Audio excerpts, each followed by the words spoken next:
چلائی ماں کہاں میرے دل بھر کو لے چلے. ارے فارغ ابھی نہیں ہوئی اکبر کتاب سے. ارے فارغ ابھی نہیں ہوئی اکبر کتاب سے. کچھ روشنی ہے گھر میں میرے اس چراغ سے. گئے وارث حسین جو اسبر کو لے چلی. اللہ میرے گل کو نہ خاروں میں لے کے جاؤ. ارے ننھی سی جان کو نہ ہزاروں میں لے کے جاؤ. ایک مور ناتواں کو نہ ماروں میں لے کے جاؤ. بے شیر کو نہ تیغ کی دھاروں میں لے کے جاؤ. ارے جنگل میں لے نہ جاؤ گی یہ نازوں کا پالا ہے. ارے جنگل میں لے نہ جاؤ یہ نازوں کا پالا. ارے میں نے ابھی نہیں گھر سے نکالا ہے. گئے وارث حسین جو اسبر کو لے چلے. جھولے سے کیوں اٹھا لیا دکھتا ہے میرا دل. سوتے سے کیوں جگا لیا دکھتا ہے میرا دل. چادر میں کیوں چھپا لیا دکھتا ہے میرا دل. ارے سینے سے کیوں لگا لیا دکھتا ہے میرا دل. وسواس مجھ کو آتا ہے. ارے کیا دیکھتے ہیں آپ. ارے وسواس مجھ کو آتا ہے کیا دیکھتے ہیں. ارے کیوں بار بار اس کا گلا دیکھتے ہیں آپ. گئے وارث حسین جو. دیکھو تو میری شکل کو کس طرح تکتا ہے. ارے گودی میں میرے آنے کو کیسا ہمکتا ہے. لاچار ہے کہ منہ سے نہیں بول سکتا ہے. لیکن یہ ننھے ہاتھوں کو دے پٹکتا ہے. ارے پھر دودھ اس کو دیکھ کے چھاتی بھر آتی ہے. ارے پھر دودھ اس کو دیکھ کے چھاتی بھر آتی ہے. جاتا نہیں ہے جان میری نکل جاتی ہے. گئے وارث حسین جو اسبر لے چلے. گزری میں پانی سے اسے لے کے نہ جائیے. ارے پیاسا ہی جی رہے گا نہ پانی پلائیے. اس کی تو شکل بھی نہ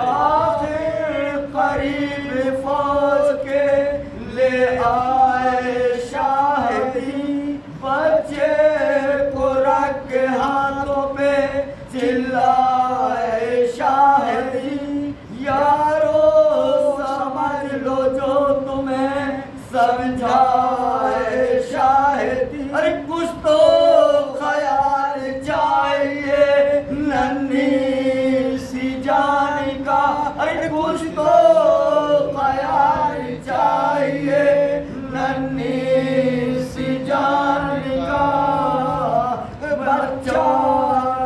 بچے نے سہن کے ہاتھوں پہ جان لی گئے، وارث حسین جو اصغر کو لے چلے، بانو وہ تیرا ہنسلیوں والا گزر گیا، ارے بانو وہ تیری گود کا پالا گزر گیا، ارے بانو وہ تیرے گھر کا اجالا گزر گیا، ارے بانو وہ تیرا ہنسلیوں والا گزر گیا، ارے نام وہ چوکتے ہیں نہ ہر دم مچلتے ہیں، ارے نام وہ چوکتے ہیں نہ ہر دم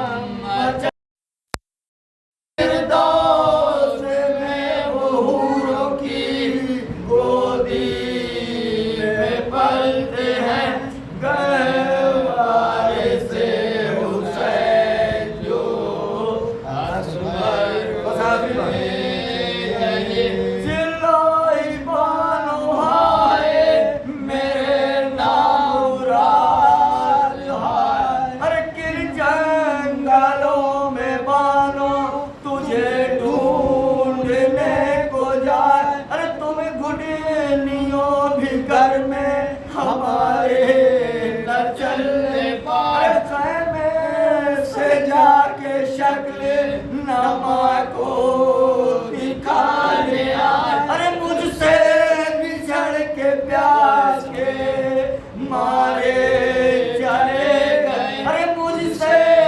بچھڑ کے پیاس کے مارے چلے، ارے کس ماں کی گود میں میرے پیارے چلے گئے، گئے وارث حسین جو اصغر کو لے چلے۔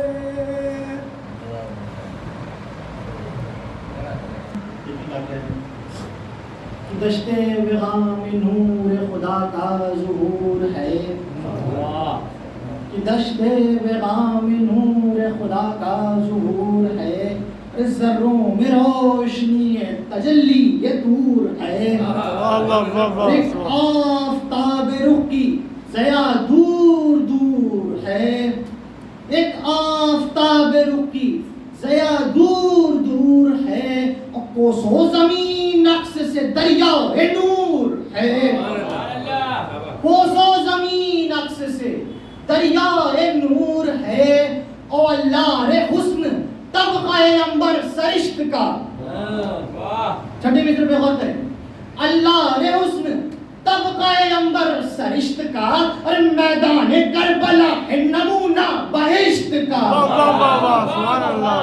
میدان کربلا ہے نمونہ بہشت کا، صلی محمد اللہم صلی علی محمد و آل محمد۔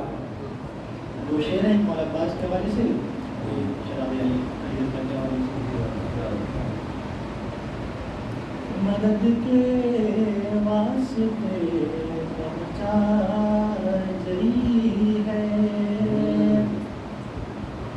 کہ مدد کے واسطے پہنچا جئی ہے، صدا عباس کو جب ہم نے دی ہے، کہ مدد کے واسطے پہنچا جئی ہے، صدا عباس کو جب ہم نہیں ہے، اور جسے عباس کہتا ہے زمانہ،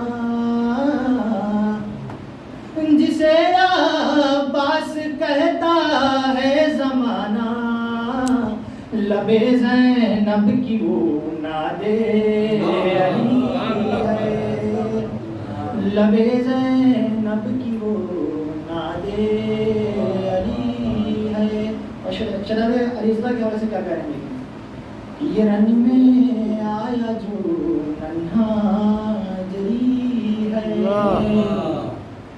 یہ رن میں آیا جو ننھا جری ہے، وہ خدا کے دین کی یہ زندگی ہے، خدا کے دین کی یہ زندگی ہے۔ اور یزیدی مرحبوں سے یہ جا کے کہہ دو، ماشاءاللہ، یزیدی مرحبوں سے یہ جا کے کہہ دو، یہ اصغر بعد میں پہلے علی ہے۔ سبحان اللہ، نعرہ حیدری، نعرہ صلوات، بہت اچھا بہت اچھا۔ یزیدی مرحبوں سے یہ جا کے کہہ دو، سبحان اللہ، یہ اصغر بعد میں پہلے علی ہے۔ واہ واہ واہ، خدا کے دین کی زندگی ہے۔ ماشاءاللہ، بہت بلند نعرہ تلوار۔ اللہم صلی علی محمد وآل محمد۔ کہ یہ اربعین میں داعش کے لوگ کہتے ہیں، یہ اربعین میں داعش کے لوگ کہتے ہیں، یہاں جو آئے وہ مرنے کو قافلہ آئے۔ یہ اربعین میں داعش کے لوگ کہتے ہیں، یہاں جو آئے وہ مرنے کو قافلہ آئے، اور انہیں خبر نہیں دھمکی جو دے رہے ہیں ہمیں، انہیں خبر نہیں دھمکی جو دے رہے ہیں ہمیں، کفن ہی لینے تو ہم لوگ کربلا واہ واہ واہ واہ واہ، سبحان اللہ، واہ واہ یار، چاند سے واہ واہ واہ،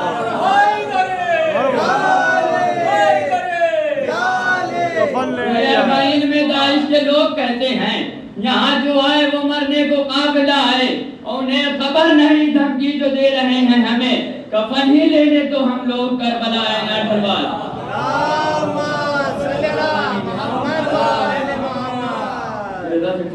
پتا ہے کہ ستم کے ہاتھ ہیرے کی سوئی سونے کے دھاگے میں، ستم کے ہاتھ ہیرے کی سوئی سونے کے دھاگے نے، بہت چاہا دبانے بھی سمیت مار سل جائے۔ ستم کے ہاتھ ہیرے کی سوئی سونے کے دھاگے نے، بہت چاہا دبانے بھی سمیت مار سل جائے۔ او علی کا نام آتے ہی لبوں پر یوں لگا جیسے، علی کا نام آتے ہی لبوں پر یوں لگا جیسے کسی روتے ہوئے بچے کو ماں کا دودھ مل جائے، کسی روتے ہوئے بچے کو ماں کا دودھ مل جائے۔ ناٹھوال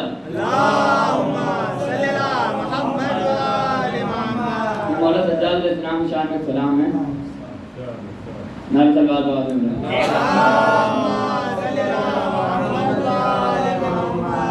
کہ ظالم نے جب بھی ظلم کی حد پار کر دیا، مولوی بھائی کا ظالم نے جب بھی ظلم کی حد پار کر دیا، اس وقت کے حسین نے مسمار کر دیا۔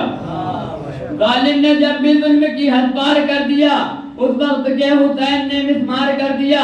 اور دربار پنجتن کی غلامی ملی جسے، دربار پنجتن کی غلامی ملی جسے، مولا نے اس کو بھی سمیت مار کر دیا، مولا نے اس کو بھی سمیت مار کر دیا۔ مولا پاس حدیثی لشکر سے کہہ رہے ہیں کہ خط کھینچ کر زمین پہ بولا علی کا شیر، خط کھینچ کر زمین پہ بولا علی کا شیر، کھوئے گا جان جس نے بھی خط پار کر دیا، کھوئے گا جان جس نے بھی خط پار کر دیا۔ اور عباس نے کہا کہ بڑھا لے یزید فوج، عباس نے کہا کہ بڑھا لے یزید فوج، میں نے علی صغیر کو تیار کر دیا، میں نے علی صغیر کو تیار کر دیا۔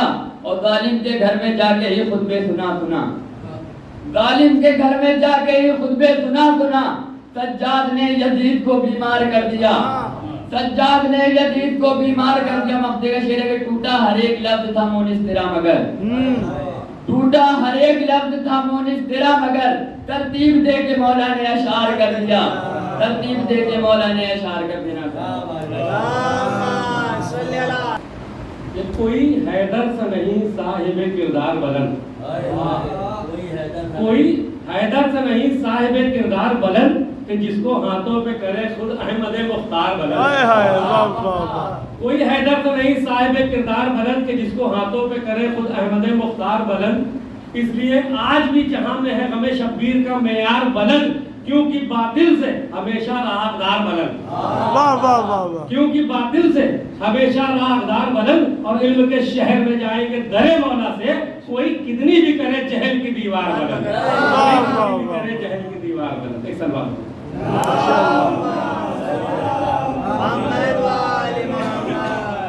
کہ یا رب میرا ہر لفظ دیا ایسا بنا دے, یا رب میرا ہر لفظ دیا ایسا بنا دے جو دشمن زہرا کے کلیجوں کو جلا.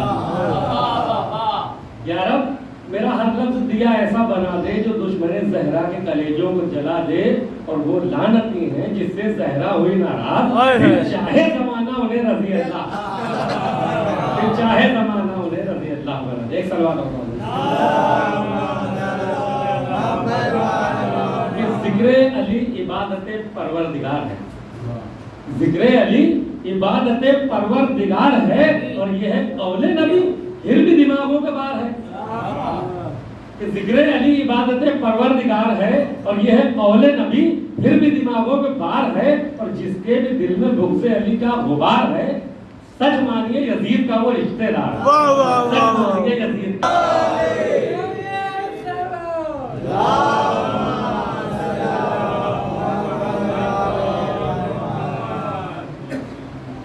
شاہ والا کے جو غمخوار نظر آتے ہیں, شاہ والا کے جو غمخوار نظر آتے ہیں, کس قدر کردار نظر آتے ہیں, نظر آتے ہیں, کس قدر صاحب کردار نظر آتے ہیں. اور وہ جو چلتے ہیں جلوسوں میں علم کو لے کر, وہ جو چلتے ہیں جلوسوں میں علم کو لے کر, سارے غازی کے پرستدار نظر آتے ہیں, سارے غازی کے پرستدار نظر آتے ہیں. اور غور سے بازوے عباس کو دیکھو تو صحیح, غور سے بازوے عباس کو دیکھو تو صحیح, کشتی دین کے پتوار نظر آتے ہیں, کشتی دین کے پتوار نظر آتے ہیں. اور مولا پاس کو جب دیکھ کر لہیں کہتے کیا ہیں کہ دیکھ کر حضرت عباس کو کہتے تھے لہیں, دیکھ کر حضرت عباس کو کہتے تھے لہیں, ہو ہے درے کرار نظر آتے ہیں.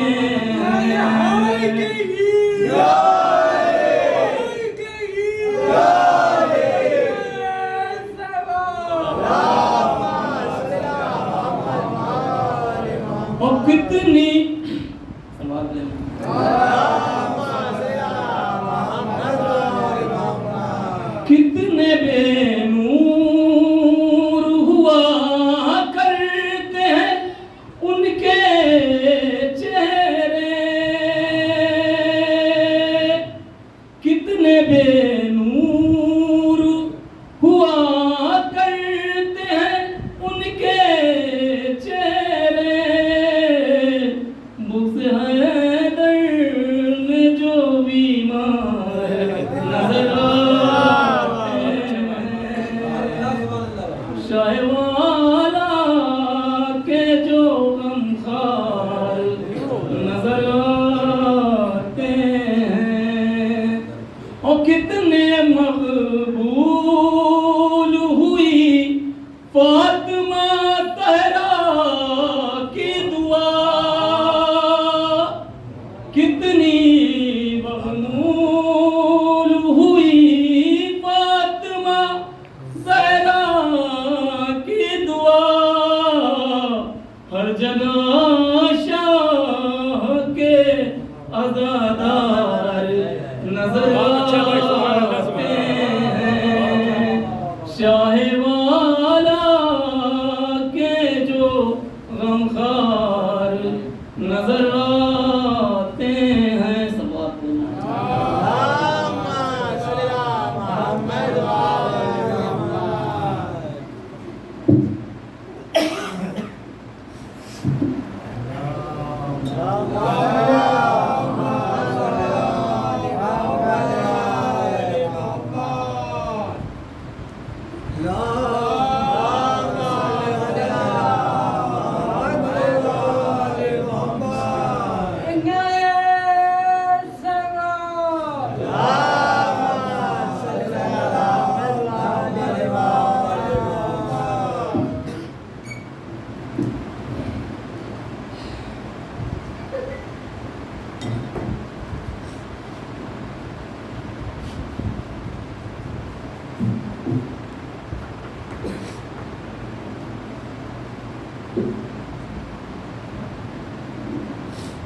رحم اللہ من قرأ الفاتحہ.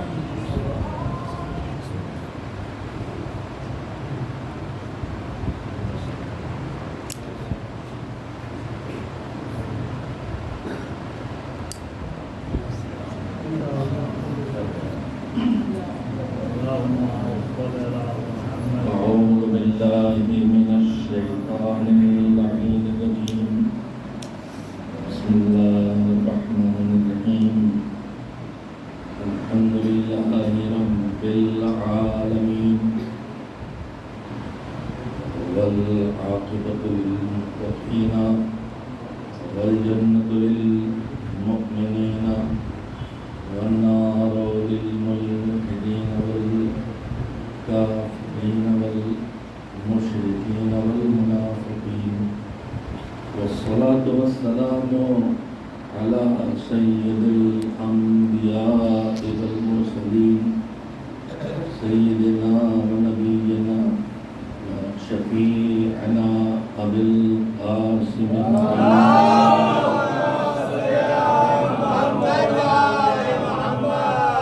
وآله الطيبين الطاهرين المعصومين المظلومين، واللعنة الدائمة الباقية على أعدائهم أجمعين من الآن إلى يوم الدين. أما بعد، فقد قال الله سبحانه وتعالى في كتابه المبين وهو أصدق الصادقين وقوله الحق. بسم الله الرحمن الرحيم. يريدون أن يطفئوا نور الله بأفواههم والله متم نوره ولو كره الكافرون. صلوات الله.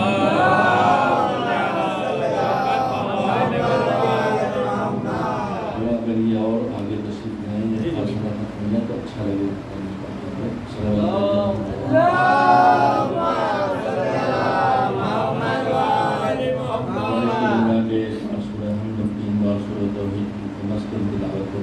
مرحومہ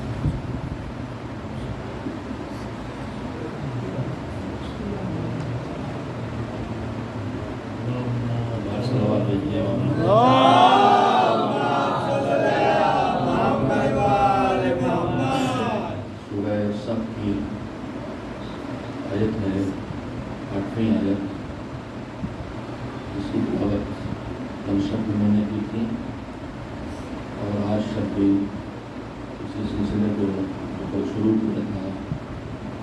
آگے بڑھانے کے لیے جو کام کہنا ممکن ہے اپنی باتیں سننے کے لیے پھر تلاوت کی ہے. پہلے سے ترجمہ کر دوں. اللہ کہتا ہے یریدون لیطفئوا نور اللہ بافواہہم. کفار اور دشمنان دین کے بارے میں بتا رہا ہے کہ یہ لوگ یہ چاہتے ہیں کہ اللہ کے نور کو اپنی ہونٹوں سے بجھا دیں. ان کی حماقت کا تذکرہ کر رہا ہے کہ اس کے نور کو کیا بجھائیں گے جب اس کے بنائے ہوئے ایک سورج کو بھی کچھ نہیں بگاڑ سکتے. واہ واہ واہ. خود اس کے نور کو کیا بجھائیں گے. مگر یہ اپنے ارادے میں اتنے پکے ہیں کہ جانتے ہیں کہ جیتیں گے نہیں، مگر کوشش سے باز نہیں آتی. انسان کا سب سے پہلا دشمن شیطان ہے، جس نے کہا تھا کہ میں ان کے راستے میں بیٹھوں گا اور انہیں بہکاؤں گا اور ہر طرف سے بہکانے آؤں گا، کسی ایک طرف میں بیٹھوں گا. اب یہیں سے آپ کو تھوڑا سا چوکنا ہو جانا چاہیے کہ اگر ہمیں معلوم ہو کہ ہم جس راستے پہ جا رہے ہیں اس میں دشمن ہماری ہاتھ میں بیٹھا ہے اور دشمن 4 طرف ہو سکتا ہے. اب تو دشمن بھی 6 طرف ہو جاتا ہے، سامنے سے ہو، پیچھے سے ہو، دائیں طرف چھپا ہو، بائیں طرف چھپا ہو، زمین کے اندر مین لگانی ہو، آسمان پر ڈرون کے ذریعے موجود ہو. شیطان کہتا ہے کہ ہم بھی 6 طرف سے تمہیں گھیریں گے، کہیں نہ کہیں سے پھنسو گے. تمہیں کبھی لالچ کے ذریعے بہکائیں گے، قابو نہیں آؤ گے تو تمہیں کنجوسی کے ذریعے بہکا دیں گے، واجبات نہ نکالنے دیں گے. اگر تم کنجوسی سے بھی نکل جاؤ گے تو تمہیں کسی گناہ میں کا شکار کر دیں گے، کسی لت کا آدمی بنا دیں گے. کسی گناہ پہ نہ جاؤ گے تو کوئی واجب چھوڑوا دیں گے. کہیں نہ کہیں سے کسی نہ کسی طرف سے بہکائیں گے، اور جو بہکائیں گے تو ہر طرف سے بہکائیں گے. ہماری آپ کی میں 2-3 جملے آیت کے تشریح کے لیے سمجھنا چاہتا ہوں کہ دشمن ہمارا سب سے پہلا شیطان ہے، اور پھر شیطان کے بنائے ہوئے دوسرے دشمن ہیں. مگر سارے دوسرے دشمنوں سے بھی زیادہ سب سے خطرناک دشمن خود ہم اپنے بے شک. ہمارا نفس، ہماری خواہشات، ہمارے اندر کی تمنائیں، ہمارے اندر کی چاہتیں، یہ جو نفس ہے ہمارا، جو ہمیں برائیوں کی طرف لے جاتا ہے، جو ہمیں کبھی پیسے کی لالچ کا شکار کرتا ہے، کبھی کسی حرام کے لذت کے شکار کرتا ہے، گانا سنانے پہ ڈالے دیتا ہے، حرام فلموں کو رات کے سناٹے میں جب سب سو جاتے ہیں تو موبائل ہاتھ میں آ جاتا ہے اور نفس کو کچل کے گناہ والی فلمیں دکھانے پہ لے جاتا ہے. یہ ہمارا نفس ہے. شیطان بہکاتا ہے مگر بیچارہ بدنام زیادہ ہے. یہ نفس کتنا خطرناک ہے، جس ہم سارے الزام شیطان پہ لگا دیتے ہیں کہ پھر ہمارا کیا قصور. لیکن شیطان میدان قیامت میں کہے گا کہ تم سے ہاتھ پکڑ کے میں نے تمہارے منہ میں گلاس شراب کا لگایا نہیں تھا، میں نے تمہیں خالی وسوسہ دل میں پیدا کیا تھا، باقی کام تو تم نے کیا ہے. سبحان اللہ. اور وہ بہکانے کے لیے جو تدبیریں کرتا ہے اس میں یہ دیکھتا ہے کہ جس میں کون سی کمزوری ہے جس کے ذریعے سے بہکایا جائے. بہت مشہور ہے، سب سنانے کا وقت نہیں ہے. ہمیشہ وہ ہر آدمی کو شراب پینے سے، جوا کھیلنے سے، بدکاری کرنے سے نہیں بہکائے گا. شیطان اتنا سمجھدار ہے کہ ہم کو ہمیشہ بدی سے نہیں بہکاتا، ہمیں ہماری نیکیوں کے ذریعے بھی بہکاتا ہے. کسی میں نماز کا شوق دیکھے گا تو اسی نماز پہ لگا دے گا مگر ریاکاری پیدا کر دے گا. کسی میں ادائی کا شوق دیکھے گا تو اسی سرداری پہ رہنے دے گا مگر دکھاوا لے آئے گا. تو ہمارے اندر جو کمزوری دیکھتا ہے اسی کے ذریعے بہکاتا ہے اور ڈھونڈتا ہے کس میں کیا کمزوری ہے. روایت میں ہے کہ جناب علیہ کے پاس ایک دن شیطان آیا اور انسانوں کے پھنسانے کے لیے جال تھے طرح طرح کے اور ٹوپیاں تھیں. ہم سوچتے تھے یہ محاورہ جو اردو میں ہے کہ ٹوپی پہنا دی، اس میں خراب بات کیا ہے؟ اب جب میں نے یہ روایت پڑھی تو سمجھ میں آیا کہ ٹوپی پہنانا نہیں، بیوقوف بنانا، اس زمانہ میں جو آتا اس کی وجہ سمجھ میں آئی. اس کے ہاتھ میں رنگ برنگی ٹوپیاں تھیں اور جال تھے. تو پوچھا کہ یہ سب کیا ہے؟ کہا کہ جس حساب سے جو بہتا ہے اس کو میں اس میں پھنساتا ہوں. تو کہا کیسے بہکاتے ہو؟ کہا کہ انسانوں میں بہت چیزیں ہیں جو مجھے کوئی بڑی دقت نہیں ہوتی ان کے بہکانے میں، بڑی آسانی سے بہکا لیتا ہوں.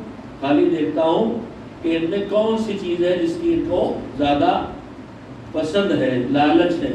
اگر اولاد سے محبت ہے تو میں اولاد کی محبت ہی کے ذریعے بہکاؤں گا. ناجائز کام اولاد کی محبت میں کرے گا. اگر رشتہ داروں سے زیادہ الفت رکھتا ہے تو انہیں کے ذریعے بہکاؤں گا. رشتہ داروں کی بات سن کے بیوی پہ ظلم کرے گا اور بیوی سے زیادہ محبت ہے تو اسی ذریعے بہکاؤں گا. بیوی کے کہے میں آ کے بھائیوں بہنوں اور ماں باپ کو چھوڑ دے گا. تو جدھر اس کی للک ہوگی، کسی میں روپیے کی فکر ہے تو اسے اسی ذریعے بہکاؤں گا. ہر ایک میں دیکھتا ہوں تو مجھے کوئی پریشانی نہیں. بہت ایسی عادتیں ان انسانوں میں ہیں جو مجھے پسند ہیں. تو جناب علیہ نے کہا کہ کوئی بات میری بھی اچھی لگتی ہے تم کو، تو معصوم ہے نا. تو شیطان نے کہا ہاں ایک بات تمہاری بھی اچھی لگتی ہے. وہ کیا؟ کہ تم روزہ رکھتے ہو اور روزہ رکھ کے افطار کرتے ہو تو پیٹ بھر کے افطار کر لیتے ہو. اور جو پیٹ سے زیادہ کی اوور لوڈڈ کی بات نہیں ہو رہی ہے، پیٹ بھر کے افطار کر لیتے ہو. جب پیٹ بھر کے کھا لیتے ہو تو تھوڑی دیر کے لیے تمہاری باڈی میں سستی آ جاتی ہے، تمہاری عبادت تھوڑی سی کمزور ہو جاتی ہے. تو مجھے تمہاری یہ عادت بہت پسند ہے. جناب یحییٰ نے کہا کہ میں قسم کھاتا ہوں کہ اب آگے کبھی پیٹ بھر کے نہیں کھاؤں گا. تو شیطان نے کہا میں قسم کھاتا ہوں کہ اب کسی انسان کو کوئی اچھی بات نہیں بتاؤں گا. تو خیر یہ اس لیے نہیں تھا کیا ہم آپ کی گرمی سے نبچاری ہونے پائے، لیکن یہ سب پیغامات ہیں. اپنی کمزوری دیکھیں. ہم میں محبت ہے بچوں کی، کسی میں محبت ہے اچھے گھر کی، کسی میں محبت ہے گاڑی کی، کسی کو محبت ہے نماز سے، محبت ہے عزاداری سے، محبت ہے کار خیر سے. شیطان اسی خوبی کو ہمارے بگاڑ کا راستہ بنا سکتا ہے. وہ اتنا خطرناک ہے. ہم کار خیر کریں، خوب کروائے گا مگر نام کی فکر پیدا کر دے گا. ہر سال زیارت کے لیے جائیں، خوب کرنے دے گا مگر سیلفیاں بھجوا کے تباہ کرتا رہے گا. تو ہماری کمزوریوں کو دیکھ کے بہکاتا ہے. مگر شیطان اکیلا قصوروار نہیں ہے. ایک روایت آپ نے سنی ہوگی جو بھروسے کی ہے، جو علماء مسلسل پڑھتے ہیں کہ شیطان رمضان میں قید کر دیا جاتا ہے. سنی ہے نا؟ تو مجھے الجھن کی بہرحال کی روایت ہے اور علماء پڑھتے ہیں تو میں بھی مانتا ہوں. لیکن جب شیطان رمضان میں قید ہو جاتا ہے تو پھر رمضان میں ہم گناہ کیوں کرتے ہیں؟ شیطان تو قید خانے میں ہے. البتہ اس میں مرزا غالب کے نام سے ایک منسوب بات ہے، مجھے حقیقت کا پتہ نہیں. مشہور ہے کہ وہ پیتے پلاتے تھے. تو ان کے دوستوں میں مولانا تھے، کتابوں میں لکھی ان کی، مجھے ان کا نام یاد نہیں رہ گیا. مولانا عالم دین تھے اہل سنت سے. وہ ملنے گئے رمضان میں، یہ بیٹھے ہوئے دل میں بھی کہنے لگے ہم نے تو سنا تھا کہ شیطان رمضان میں قید کر دیا جاتا ہے مگر تم تو پی رہے ہو. اب دیکھیے بے عمل تھا لیکن بد عقیدہ نہیں تھا. کہنے لگے بھائی اللہ کے اس فیصلے پہ اور اس روایت پہ شک نہ کرنا. کہا کیوں؟ کہ وہ شیطان جس کوٹھریاں میں قید کیا جاتا ہے یہی تو ہے جہاں میں ہوں. بہت پتے کی بات کہی ہے. شیطان کہیں اور نہیں ہے، میرے اندر ہے سب سے خطرناک شیطان. سب سے خطرناک شیطان میرے اندر ہے. رمضان میں شیطان قید ہو جاتا پھر بھی ہم گناہ کیوں کرتے ہیں؟ مجھے عالم دین کا نام یاد نہیں رہ گیا اور ڈھونڈنا بھی یاد نہیں رہ جاتا، مگر میں نے زیادہ عرصہ نہیں ہوا میری الجھن ختم ہوئی، ڈھونڈ رہا تھا جواب. تو کسی عالم نے جواب دیا کہ اللہ شیطان کو رمضان میں قید کر دیتا ہے، اس کے باوجود تم گناہ کرتے ہو، یہی بتانے کے لیے کہ تمہارا نفس شیطان سے بھی زیادہ خطرناک ہے کہ وہ رمضان میں شیطان قید ہو کے مجبور ہو جاتا ہے مگر تمہارا نفس رمضان میں بھی سرکشی اس کی باقی رہتی ہے. تو سب سے خطرناک چیز ہمارا نفس ہے، ہماری خواہشات ہیں، ہماری آرزویں ہیں، ہماری تمنائیں ہیں جو بہکاتی ہیں۔ اچھا، شیطان نے پہلے دن سے جنگ کا اعلان کر دیا کہ لَأُغْوِيَنَّهُمْ أَجْمَعِينَ إِلَّا عِبَادَكَ مِنْهُمُ الْمُخْلَصِينَ، مالک سب کو بہکاؤں گے اولاد آدم میں سوائے ان کے کہ جن کو تو نے اپنے لیے خالص بنا لیا ہے۔ مخلصین نہیں ہے یہاں، مخلصین، مخلص وہ ادھر سے خلوص ادھر جا رہا ہے، وہ ہے مخلص، وہ ہے آپ اگر آپ محنت کی تو ہمارا خلوص اللہ کی طرف جا رہا ہے۔ کہا جن میں خلوص ہے اور اللہ کی طرف جا رہا، یہ تو شیطان کے چکر میں آئیں گے، ریاکاری کریں گے، دکھاوا کریں گے، نام کا چکر آ جائے گا، لیکن جنہیں اللہ نے خالص بنا لیا ہے انہیں نہیں بہکایا جائے گا۔ ہم سے پوچھتے ہو کہ عصمت کی دلیل کیا ہے، تو سنو شیطان کہہ رہا ہے، وہ رہا ہے اللہ کی بارگاہ میں کہ ایسے بندے جنہیں شیطان نہیں بہکا سکتا، جو بہکایا نہ جا سکے اسی کو تو معصوم کہتے ہیں۔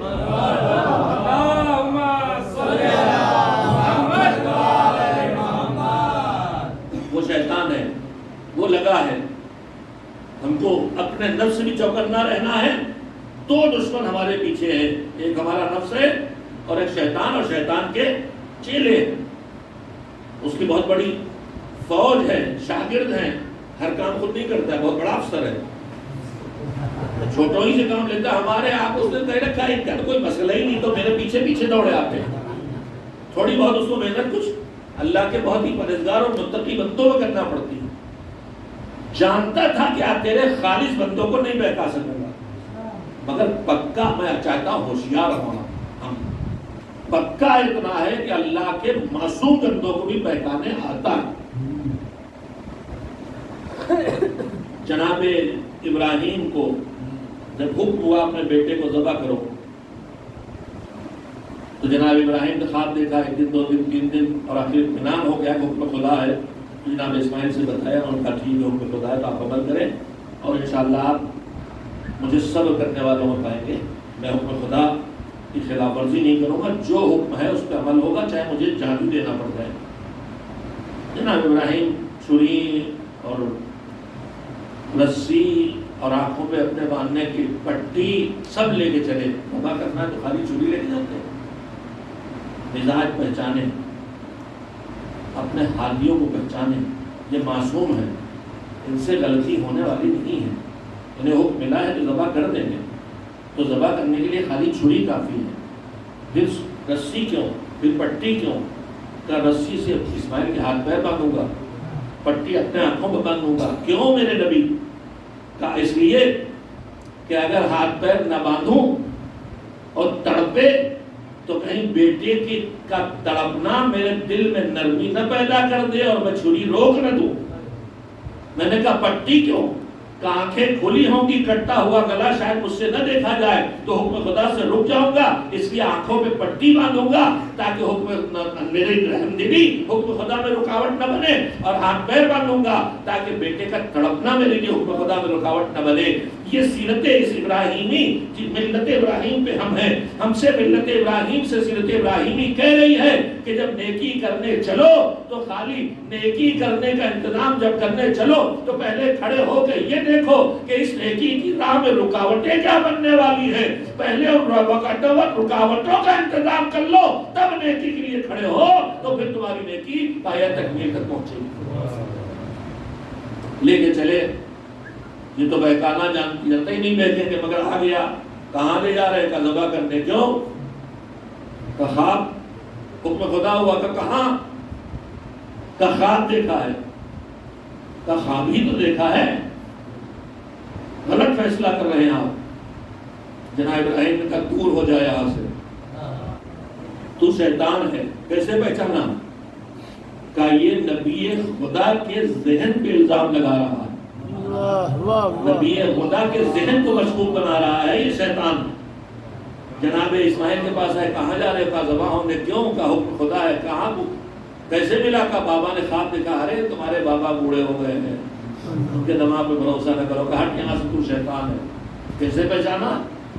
نبی خدا کے دماغ پہ الزام لگایا، تاریخ کو ملاتے رہیے۔ اب کون بچا؟ یہاں دونوں تو آئے تھے جن کو بہکانے، وہ تو تھا معصوم تھے، جانتا تھا نہیں بہکیں گے، مگر پکا اتنا ہے کہ آ گیا۔ اب ساری اس کی امید کہاں سے پہنچا؟ جناب ابراہیم کے گھر، جناب حاجرہ گھر کے اندر ہیں۔ اب زنجیر در بجائی، اندر سے پوچھا کہ آپ کون؟ اب یہ اپنا کیا تعارف کرائے کہ ہم کون ہیں؟ ارے کہا تم گھر میں بیٹھی ہو اور تمہارے شوہر تمہارے بیٹے کو ذبح کرنے کے لیے لے جا رہے ہیں۔ تو جناب حاجرہ نے کہا پھر میں کیا کروں؟ کہا چلو جلدی نکلو گھر سے بچانے کا، ہٹ یہاں سے، تو شیطان ہے۔ واہ واہ واہ سبحان کیسے اللہ پہچانا؟ جو نبی خدا کی زوجہ کو گھر سے نکالنے کے لیے آئے، واہ واہ واہ سبحان اللہ سبحان اللہ۔ اچھا اب اتنا خوش ہو گئی کلاسیکل بات پہ، تو سلوات بھی بیچ دیجیے۔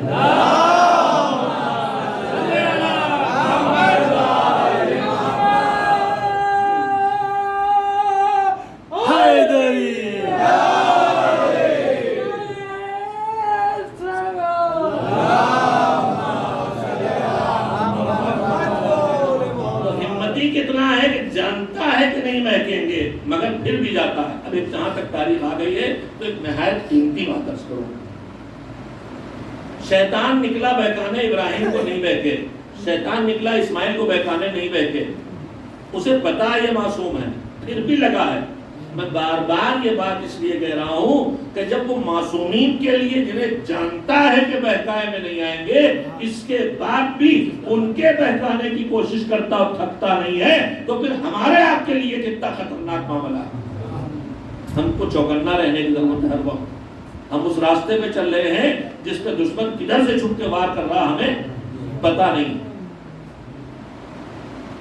اب جو نکلا تو اس کا دماغ الجھ رہا ہے، ابراہیم نہیں بہکے ٹھیک ہے معصوم ہے، اسماعیل نہیں بہکے ٹھیک ہے معصوم ہے، یہ حاجرہ کیوں نہیں کہنے میں آئی میرے؟ حاجرہ میرے بہکائے میں کیوں نہیں آئی؟ سوچ رہا ہے کہ دیکھو یہ حاجرہ ہے، یہ نہیں بہکی، نبی کی بیوی ہے یہ۔ سوچ رہا ہے کہ میں نے نبی کی بیوی نوح کو بہکا لیا، لوط کی بیوی کو بہکا لیا، یہ کیوں نہیں بہکی؟ یہاں پہ خطیب اعظم مولانا غلام حسن اللہ مقامہ جملہ کہتے تھے، وہ فرماتے تھے کہ حاجرہ کیوں نہیں بہکی، اس کا فیصلہ شیطانی ذہن نہیں کر سکتا، اس کا فیصلہ ایمانی ذہن ہی کر پائے گا۔ حاجرہ کیوں نہیں بہکی؟ نبی کی زوجہ ہے، کیوں نہیں بہکی؟ لوط کی بیوی بہک گئی، نوح کی بیوی بہک گئی، مگر حاجرہ نہیں بہکی، وہ بھی نبی کی بیوی ہے۔ نہیں، فرق ہے، لوط کی زوجہ خالی نبی کی زوجہ ہے، نوح کی بیوی خالی نبی کی بیوی ہے، مگر حاجرہ نبی کی بیوی بھی ہے، نبی کی ماں بھی ہے۔ سبحان اللہ سبحان اللہ۔ پتا چلا کہ معصوم کی زوجہ ہو تو بہک سکتی ہے، لیکن جب معصوم کی ماں ہو، سبحان اللہ سبحان اللہ، سبحان اللہ۔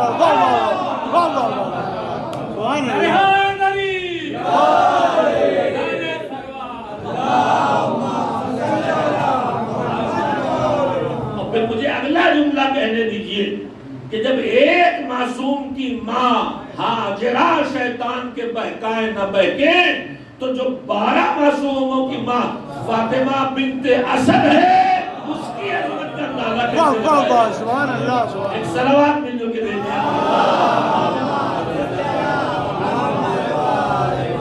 بہت اچھی بات، ماشاء اللہ۔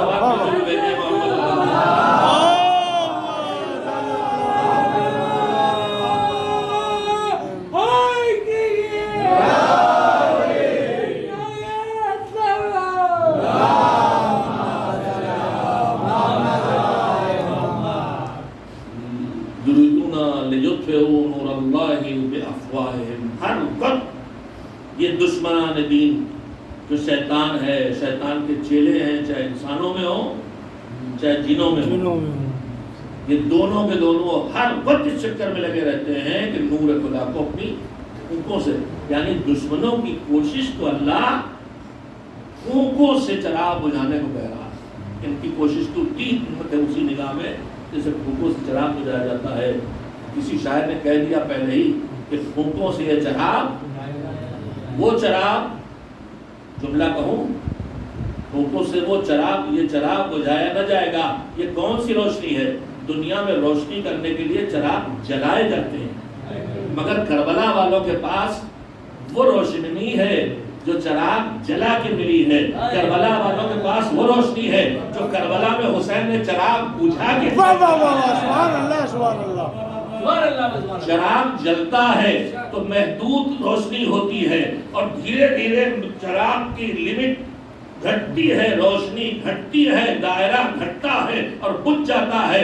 مگر حسین نے جو چراغ، ہدایت کا چراغ، نور خدا کا چراغ، راہ دین کا چراغ، ایمانداری کا چراغ، تقوی کا چراغ، دینداری کا چراغ، اخلاق کا چراغ، اسلام کا چراغ، دین کا چراغ، مذہب کا چراغ، جو چراغ بجھا کے جلایا تھا، اس کی پہلی خصوصیت یہ ہے کہ بجھا تو روشنی آ گئی، اور دوسری خصوصیت یہ ہے جتنا وقت گزرتا جاتا ہے اس کی روشنی بڑھتی جاتی ہے، دائرہ وسیع واہ واہ واہ، سبحان اللہ سبحان اللہ، واہ واہ واہ۔ اس نور ہدایت کو شیطان اور شیطان کے چیلے لگے ہیں بجھانے پہ۔ میں چند سازشیں دشمنوں کی جو اس وقت ہمارے لیے ان کے طرف سے ہمارے پاس ہدایت کو ہم سے چھین لینے، ہدایت کو ختم نہ کر سکے گا واللہ معافی، مگر ہم سے ہدایت چھن جائے اللہ نے اس کی گارنٹی نہیں لی، ہم کو ذمہ دار بنایا۔ دین باقی رہے گا، ہدایت باقی رہے گی، دین کے ماننے والے، ہدایت کی راہ پہ چلنے والے باقی رہیں گے، یہ اللہ کی طرف سے گارنٹی ہے اور ذمہ داری ہے۔ لیکن اس کا کوئی وعدہ نہیں ہے کہ تم سے ہدایت چھین نہ پائے گا، لہذا ہمیں اس کے خطرے سے چوکندہ رہنا چاہیے۔ بعض روایات ہوتی ہیں جن کی ہر بات ایسی ہوتی ہے جو زندگی میں اپنائی جائے اور انتہائی کام آئے۔ میں اکثر یہ روایت پڑھ چکا ہوں، پڑھتا رہتا ہوں کہ شیطان سے ہمیں کتنا، کب تک چوکندہ رہنا۔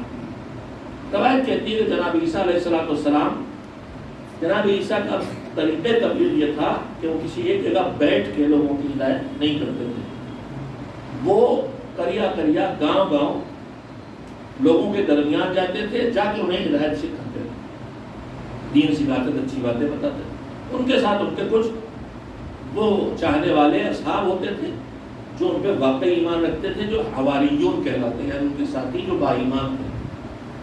اصحاب اور حواری میں شاید ایک فرق یہ بھی ہے، ابھی ذہن میں آئی یہ بات، لیکن انشاءاللہ غلط نہیں ہوگی۔ عربی کے الفاظ میں تھوڑے تھوڑے فاصلے سے بہت بڑے بڑے فاصلے آتے ہیں مفہوم کے۔ آپ جا کے پڑھیں عیسیٰ کے حواری تو لکھا ہوگا عیسیٰ کے ساتھی، عیسیٰ کے دوست، عیسیٰ کے اصحاب، تو عیسیٰ کے لیے حواری کا لفظ آیا اور پیغمبر کے لیے اصحاب کا لفظ آیا۔ شاید یہ فرق ہو کہ اصحاب وہ ہیں جو ساتھ ہیں، مگر ان کی دو قسمیں ہیں، ایک خالی دیکھنے میں ساتھ ہیں، ایک جو دل و دماغ سے ساتھ ہیں۔ واہ واہ واہ۔ تو اصحاب کی دو قسمیں ہیں، ایک دیکھنے میں ساتھ، اندر سے دور۔ حواری وہ ہے کہ جو دیکھنے میں بھی ساتھ ہے اور ایمان اور عقیدے اور دل و دماغ کے ساتھ بھی ساتھ ہے۔ حواریوں میں عیسیٰ میں کوئی منافق نہیں تھا، حواریوں میں عیسیٰ میں کوئی نہیں تھا جس نے عیسیٰ کی شہادت کی سازشیں رچی ہوں، مگر اصحاب نبی میں دونوں تھے۔ اصحاب نبی میں بیعت رضوان والے بھی تھے اور اصحاب نبی میں وہ بھی تھے جن کی شان میں سورہ منافقون نازل ہوا ہے۔ واہ واہ واہ۔ خالی سورہ مومنون نہیں آیا ہے، سورہ منافقون بھی کس کی شان میں آیا ہے؟ اصحابی کی شان۔ وہ کون کس کے لیے؟ وہ کون ہے منافقون؟ کوئی انڈیا افریقہ کے لوگ تو تھے نہیں۔ اذا جاءک المنافقون، جب آپ کے پاس آتے ہیں مطلب اسی مدینے کے ہیں، آتے جاتے ہیں مطلب آپ کے اصحاب میں ہیں، تو اصحاب میں منافق بھی ہیں، اصحاب میں مومن بھی ہیں۔ ہم سے دنیا پوچھتی ہے کہ تم راہ اہل بیت کیوں اپنائے بیٹھے ہوئے ہو؟ اصحاب بھی تو بہت ہیں۔ میں عرض کرنا چاہوں گا کہ میں اہل بیت کی راہ اس لیے اپنائے ہوں کہ اہل بیت کی دو قسمیں قرآن میں نہیں بیان کی گئی ہیں، اصحاب میں کی دو قسمیں ہیں، اہل بیت کی خالی ایک قسم ہے، یطہرکم تطہیرا۔ واہ واہ، سبحان اللہ سبحان اللہ۔ جن کی دو قسمیں ہوں، میں جھنجٹ میں کہاں پڑوں گا ڈھونڈتا پھروں کہ اتنے کون والے یہ کون والے وہ، لہذا میں نے اس کیٹیگری سے دور کر لیا۔ اب میں اصحاب میں بھی انہی پہ بھروسہ کروں گا جو صاحبان عصمت کے ساتھ کھڑے دکھائی دیں گے، اس لیے کہ یہ پکا ہے کہ بیٹھے ہوئے نہیں ہیں۔ ایک صلوات بھیجے جناب عیسیٰ اپنے حواریون کے ساتھ سفر کر رہے تھے تو گزرے ایک وادی سے جہاں سرسبز و شاداب چراگاہ تھی، وہاں ایک شخص کچھ بھیڑیں بکریاں دمبیاں لیے وہ چرا رہا تھا۔ ظاہر کوئی حرام کام نہیں کر رہا، بکریاں چرا رہا ہے، لیکن کیا دنیا میں بکریاں چرانے سے کوئی اچھا کام نہیں ہو سکتا؟ بکریاں چرا رہا ہے روزی کمانے کے لیے۔ ہم آپ بھی کوئی نوکری کرتا ہے، کوئی کھیتی کرتا ہے، کوئی تجارت کرتا ہے، اور اللہ نے اسی چیز کو کہ اپنے گھر والوں کے لیے حلال کی روزی کمانے میں کوئی محنت کرتا ہے تو اس کو وہی شرف دیا ہے جو فی سبیل اللہ جہاد کرنے والے کو شرف دیا ہے۔ فقرہ سنیں، اللہ کسی کو محروم نہیں رکھتا، ڈیوٹی ہلکی کر دیتا ہے، ثواب کم نہیں کرتا۔ مجاہد میدان میں جا کے جان دینے والا، ہمارے دور میں ضرورت نہیں پڑی، ہمیں میدان جانا موقع ہی نہیں ملا، ہم شہید نہیں ہوئے، جہاد نہیں کیا تو محروم رہ جائیں؟ نہیں، سنیے، بہت قیمتی بات عرض کر رہا ہوں۔ اسلام میں چاہے کمزور ہوگا تو اس کمزور سے ڈیوٹی اور فریضہ اللہ ہلکا کر دیتا ہے، مگر اس کے اجر کو کم نہیں کرتا۔ شاید ابھی میں آپ کی ذہنوں تک بات نہیں پہنچا سکا۔ ایک آدمی 4 رکعت نماز پڑھ رہا ہے، ایک قصر کر کے 2 رکعت پڑھ رہا ہے۔ ہم یہ سمجھیں کہ اب 2 رکعت ہے تو گھٹ گیا ثواب، اللہ ڈیوٹی کم کرے گا، ثواب کم نہیں کرے گا۔ واہ واہ واہ، سبحان اللہ سبحان اللہ۔ جہاد جن پہ واجب ہوتا ان میں شرط ہے مرد ہونا۔ جہاد کی آیتیں آئیں، جہاد کی فضیلتیں بیان ہوئیں تو مدینے کی عورتوں نے میٹنگ کی اور کہا کہ اتنے فضیلت اس جہاد کی، اس سے بڑی کوئی نیکی نہیں اللہ کی راہ میں کوشش کرنے سے، اور ہم اس سے محروم۔ انہوں نے ایک خاتون کو اپنا لیڈر بنایا اور اس سے کہا کہ ہماری بات پیغمبر تک پہنچاؤ۔ وہ مسجد النبی کے صحن میں آئی، نبی موجود اور اس کے ساتھ ساتھ اصحاب نبی موجود، آئی اور اپنی بات رکھی۔ میں یہ تفصیل اس لیے عرض کر رہا ہوں کہ ہم یہ محسوس کر سکیں کہ کوئی قید خانے میں خاتون کو رکھنے کا نظام اسلام میں نہیں ہے۔ جب ضرورت پڑے تو تم گھر سے نکال کے دربار تک بھی جا سکتی ہو۔ بے شک بے شک۔ یہ نبی کے دربار میں آئی ہے اور نبی کی بیٹی حاکم وقت کے دربار میں گئی، بے شک۔ مگر ایسے ان کی پسند یہی تھی کہ مجھے گھر سے باہر نکلنا بھی نہ پڑے۔ میری بہنیں سنیں جو بازاروں میں ونڈو شاپنگ کے لیے نکل جاتی ہیں، ایسے ونڈو شاپنگ بیچارے مرد کرتے ہیں، دیکھا جیب پہ ہاتھ ڈالا نہیں سکتی ہے۔ ونڈو شاپنگ ایک اصطلاح جانتے ہیں نا، ونڈو شاپنگ یعنی کھڑکی سے مال دیکھا اور وہیں سے آگے بڑھ گئے۔ دکانوں میں مال دیکھتے پھر رہے، آگے بڑھے، اتنے ہی ودے لگا رہے ہیں، خریدنے کی حیثیت نہیں ہے۔ تو ہمارے مرد تو خواتین اپنے بجٹ دے کے ونڈو شاپنگ کرتے ہیں، مگر خواتین ونڈو شاپنگ نہیں کرتی، پاکٹ شاپنگ کرتی ہیں۔ جیب سے جو نکالنا، بازاروں میں کرنا، بلا ضرورت گھروں سے نکلنا، حجاب کے ساتھ نکلنا بھی مزاج سیدہ نہیں ہے۔ سنیں گے، روایت کہتی ہے کہ جب مولا علی کی شادی ہو گئی حضرت زہرا سلام اللہ علیہ سے، اب صلوات بھیجنا ہی تو میں کہتا ہوں بنت پیغمبر سے،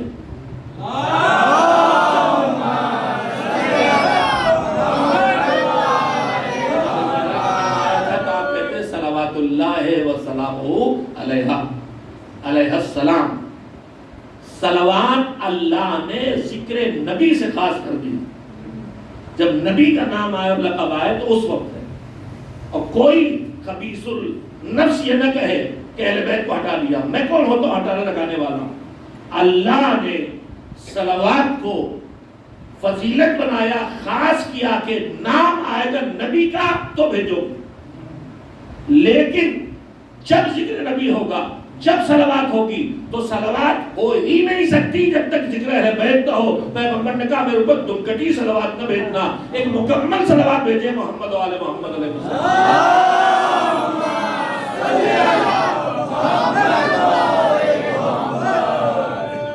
اور اس سے بہتر صلوات بھیج دیں محمد و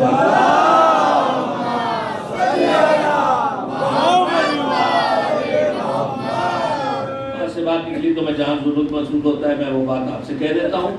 جناب زہرا کی مولا علی جب شادی ہوئی تو رسول اللہ کا تشریف لائے. اب ان کو زندگی کی گاڑی چلانا ہے. زندگی کی گاڑی چلانے کے لیے تو ہمیں جو کام میاں بیوی ہیں گھر چلانا ہے. تو گھر چلانے کے لیے کھانا چاہیے, کپڑے چاہیے, رہنے کی جگہ چاہیے. فون کو سوئچ آف کر دیں گے, سائلنٹ کر دیں. ہم لوگ ایسے ہی اناڑی ہم بھی ایسی جیب میں رکھتے ہیں پھر بھی ٹھیک کرتے ہیں.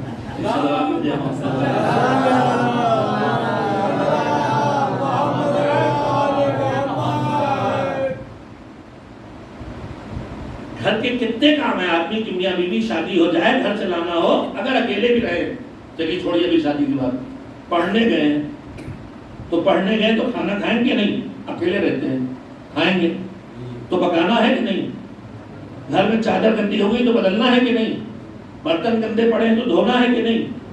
ابھی تو خالی گھر کا کام ہے. اور خدا نخواستہ نہیں ہے تو شادی شدہ بیگم کو بھیج دیا زیارت پہ, گھر میں ماشاءاللہ 5 عدد ہیں, سالانہ کیلنڈر چھاپے ہیں. اب وہ چھوٹا والا جو اس کو شیشی بنا کے دے رہے ہیں, اس سے اگلے والے کی چٹی بدل رہے ہیں, اس کے اگلے والے کو دودھ بسکٹ کھلا رہے ہیں. کرنا پڑے گا کہ نہیں کرنا پڑے گا؟ نہیں, اچھی بات ہے. میں بیگم کی مدد کرے شوہر اور شوہر کی مدد کرے بیگم, یہ ہے علی اور فاطمہ کا تعلق. مگر بیگم کی جگہ شوہر آ جائے اور شوہر کی جگہ بیگم آ جائے, ایک گھرانے کا چلن نہیں. تو اگر میں اکیلا رہوں تو مجھے گھر چلانا, کھانا ہی پکانا, صفائی بھی کرنا, بچے بھی پالنا. اور بچے خالی دودھ پلا کے نہیں پالنا. اگر یہ 5 سال والے ان کو ہماری بیگم روزانہ شام کو KG میں جاتے پڑھنے ہوم ورک کراتی تو وہ بھی کرانا ہے.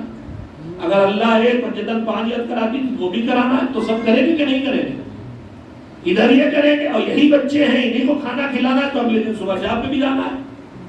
تو اب پال بھی رہے ہیں اور جاب پہ بھی جا رہے ہیں, دونوں کام ہو گئے. تو زندگی چلانے کے لیے 2 طرح کے کام ہیں.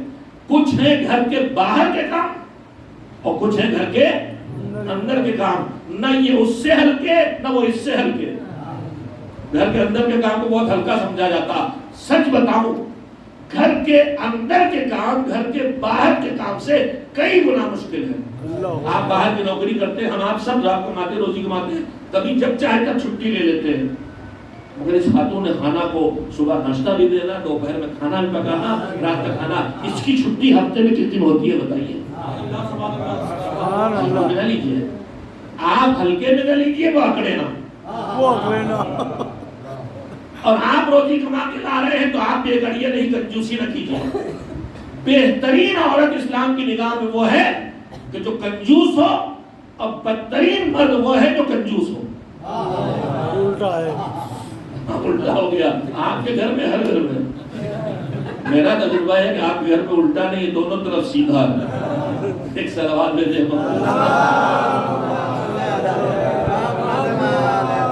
کنجوسی اور فضول خرچی کا معاملہ کار خیر سے ہے ہی نہیں. جناب امام حسن مجتبیٰ صلوات اللہ علیہ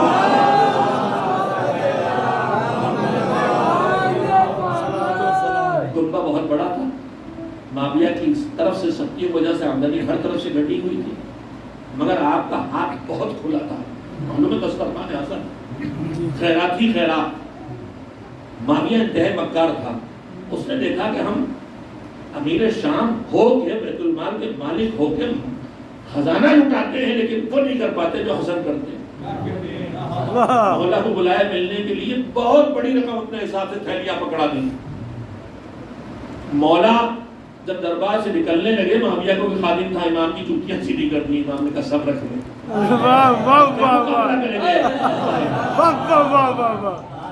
تو دیکھیے جب آدمی سیدھے نہیں روک پاتا تو مکاریاں کرتا ہے. آپ کے ساتھ بھی اس وقت یہی مکاریاں دشمن کر رہا. پہلے معاویہ کی مکاری سن لیں. اس نے نصیحت شروع کی کہ اسلام میں اسراف حرام ہے, لکھ کے بھیج دیا. اسلام میں اسراف یعنی فضول خرچی, یعنی حیثیت سے زیادہ خرچ کرنا حرام ہے. بہت بڑا فقیہ بن گیا. اور یہ فقیہ اسی وقت بنتے جب حق ان کو پوری طرح سے شکست دیتا ہے. مجھے یاد ہے ہم تو پڑھنے گئے, انقلاب کے فوراً بعد گئے تھے, جنگ چل رہی تھی. اس وقت اسرائیل کا وزیر اعظم شرون تھا کوئی, تو وہ پٹ رہا تھا جب صدام، تو اس وقت اس نے کوئی اسلام سکھایا، کچھ بتایا کہ یہ حرام ہے، تو امام خمینی رحمۃ اللہ علیہ نے، اچھا اب آپ سے بتانے تھوڑا بتانا پڑے گا، ہمارے یہاں ایک کتاب ہے قروۃ الوثقیٰ، مسائل کی کتاب، علامہ یزدی آیت اللہ العظمہ یزدی کی لکھی ہوئی ہے، جس میں ہمارا توضیح المسائل ہے نا، عربی میں بہت مفصل کتاب ہے. تو جب کوئی فقیہ اور مجتہد ہوتا ہے، یعنی صاحب فتویٰ بن جاتا ہے، تو اس کتاب کو دیکھتا ہے، اور اس کتاب میں جو فتوے ہیں جن سے اس کا نظریہ متفق ہوتا ہے ان کو ویسے ہی چھوڑ دیتا ہے، یہی میرا فتویٰ ہے. لیکن جہاں اختلاف ہوتا ہے تو نیچے فٹ نوٹ لکھتا ہے کہ فتویٰ ان کا یہ ہے اور یہاں میرا فتویٰ. فٹ نوٹ کو کہتے ہیں حاشیہ. اب سنیے، اس نے جو شرون نے کچھ کہا کہ حرام ہے جو کر رہے ہیں، تو امام خمینی نے کہا کہ اب کچھ دنوں کے بعد یہ قروۃ الوثقیٰ پہ حاشیہ لکھے گا. تو ہمارے یہاں بھی اس وقت حاشیے لکھنے والے مجتہد بہت پیدا ہو گئے. جیسے ہمدرد دواخانے کی دوا پہ لکھا نسخہ پڑھ کے حکیم پیدا ہو جاتے ہیں، جیسے 4 دوائیں ڈاکٹر سے اپنے لیے کھا کے ڈاکٹر بن جاتے ہیں، ویسی 4 باتیں مجلسوں میں ذاکروں سے سن کے ہم نے ہر ایک فقیہ کو صحیح بنا ہوا ہے. سبحان اللہ سبحان اللہ. غلطی ہے. تو حضور آئے علی و فاطمہ کے درمیان. اب گھر کے اندر کے کام کون کرے گا؟ اور گھر کے باہر کے کام کرنا تو ہے، اور اللہ محروم نہیں کرتا ثواب سے. حضور نے جہاد کا عظمت کو بیان کیا، عورتوں نے میٹنگ کی، خاتون کو بھیجا نمائندہ بنا کے. آگے اس نے تقریر شروع کی کہ ہم آپ کے، جب آپ جہاد کے لیے جاتے ہیں تو ہم آپ کے بچوں کی حفاظت کرتے ہیں، ہم آپ کے مال کی حفاظت کرتے ہیں، ہم آپ کے گھر کی حفاظت کرتے ہیں. سب سے بڑی بات یہ کہ ہم آپ کی آبرو کی حفاظت کرتے ہیں. اس جملے کا مطلب سمجھیں، شوہر دور ہے، غائب ہے، مگر خاتون اپنی عصمت بچائے ہے، ہم آپ کی آبرو کی حفاظت کرتے ہیں. اور اتنی زحمت ہم اٹھائیں اور جہاد کا ثواب آپ لے جائیں. تو پہلے پیغمبر نے فرمایا دیکھو یہ کتنے سلیقے سے بات کر رہے ہیں.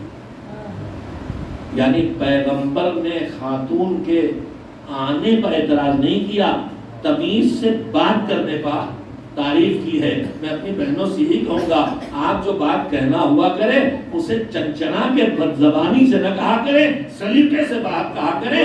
اللہ نے آپ کی بات میں اتنا اثر دیا ہے کہ عمرو بن عبد نے کہا تھا واپس نہیں جاؤں گا. کیوں؟ کہا عورتیں تانا دیں گی. غلام عسکری کہتے تھے میری بیٹیوں اور بہنوں، جب عورتوں کی زبان میں اللہ نے اتنا اثر رکھا ہے کہ عمرو بن عبد عورتوں کی زبان سے ڈر کے اپنی جان دے دے، تو تم اپنی اس زبان کو بہکانے میں لگانے کے بجائے ہدایت کی راہ پہ لگا سے نمازی بنا سکتے. سبحان اللہ سبحان اللہ. ارے ہم تو تعریف کریں گے مگر گھر میں جا کے پٹا دے پھر کیا ہوگا؟ ایک سلوات بھیج دیے تاکہ ماحول ٹینس نہ ہونا.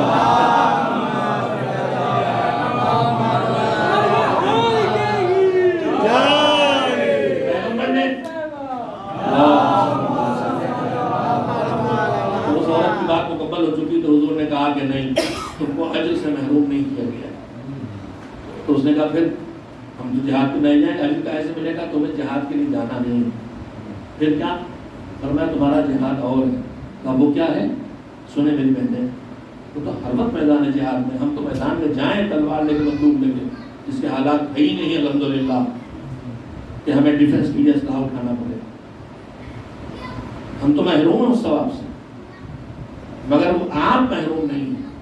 یہ ڈسکرمنیشن الٹا ہو رہا ہے یہاں. اگر عورتوں میں ہوتا ہے کہ بات پڑھی لکھی، ذرا پڑھی لکھی ہوئی شروع ہو گئی، اسلام میں ڈسکرمنیشن ہے، عورت کو محروم کیا گیا ہے. کہاں ہے ڈسکرمنیشن؟ دیکھیے سنیے. ہم جب لڑ کے جان دیں گے ڈیفنس میں تب ہم شہید ہوں گے، اور وہ کبھی چانس آئے گا. اب پیغمبر نے اس سے کیا کہا؟ خاتون سے کہا تمہارا جہاد میدان جنگ میں نہیں ہے. پھر کیا ہے میرے پیغمبر؟ کہا جہاد المرأۃ حسن التبخل. میں سادہ زبان میں کہتا ہوں کہ عورت کا جہاد اچھے سلیقے سے گھر کو چلانا. واہ واہ واہ سبحان اللہ. حسن التبخل کا لفظی ترجمہ ہے شوہرداری بہترین طور پہ کرنا.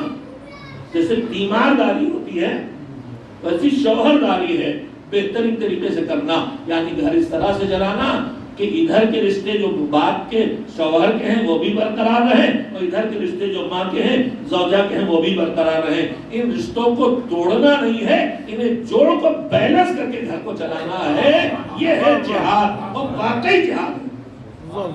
جہاد المرأۃ حسن التبول. تو ثواب سے محروم نہیں کیا. مسجد میں جا کے نماز پڑھنے کا کتنا ثواب ہے, بہت. عورت کی ڈیوٹی کیا ہے؟ گھر میں پڑھو, گھر کی کوٹھڑیاں میں پڑھو.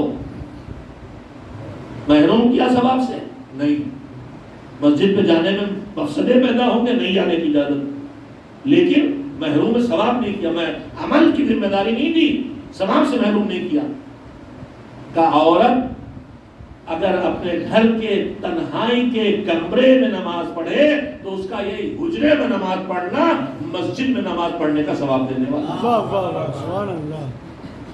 ایک صلوات بھیجیں محمد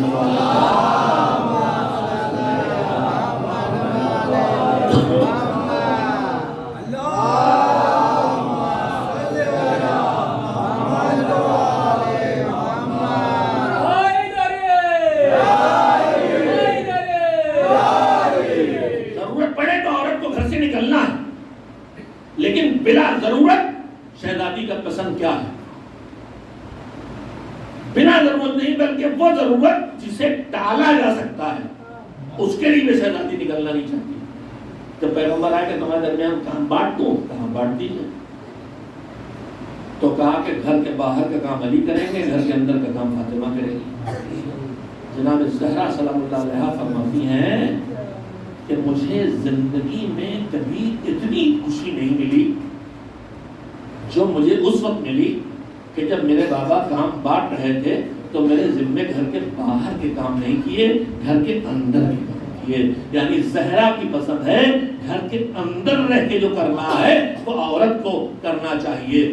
باہر بلا ضرورت تو دور کی بات, وہ ضرورت بھی نکلنے پہ تیار نہیں ہے روزمرہ کی, سوائے اس کے کہ حق کا پیغام پہنچانا ہو یا دین کو بچانا ہو. تو پھر فاطمہ دربار میں بھی آئیں گی, فاطمہ سواری میں بیٹھ کے زخمی حالت میں شب کی تیاری تاریکی میں علی کے ساتھ انصار کے دروازے میں بھی جائیں گی. مگر یہ گھومنے نہیں جا رہی ہیں, یہ روزی کمانے نہیں جا رہی ہیں, یہ حق کو پہنچانے جا رہی ہیں, حق کو بچانے جا رہی ہیں. جب حق بچانے کا وقت آ جائے گا تو زینب بغیر چادر کے بھی درباروں میں چلی جائے گی. لیکن ایسے اگر اپنے نانا کی قبر کی زیارت کے لیے نکلے گی تو رات کی تاریکی میں نکلے گی, مردوں کے درمیان نہیں جائیں گی. زینب نانا کی قبر پہ جاتی تھی, رات کے سناٹے میں مرد ہٹا لیے جاتے تھے, حجاب اور پردے کھینچ کے چادر اوڑھ کے لے جایا جاتا تھا.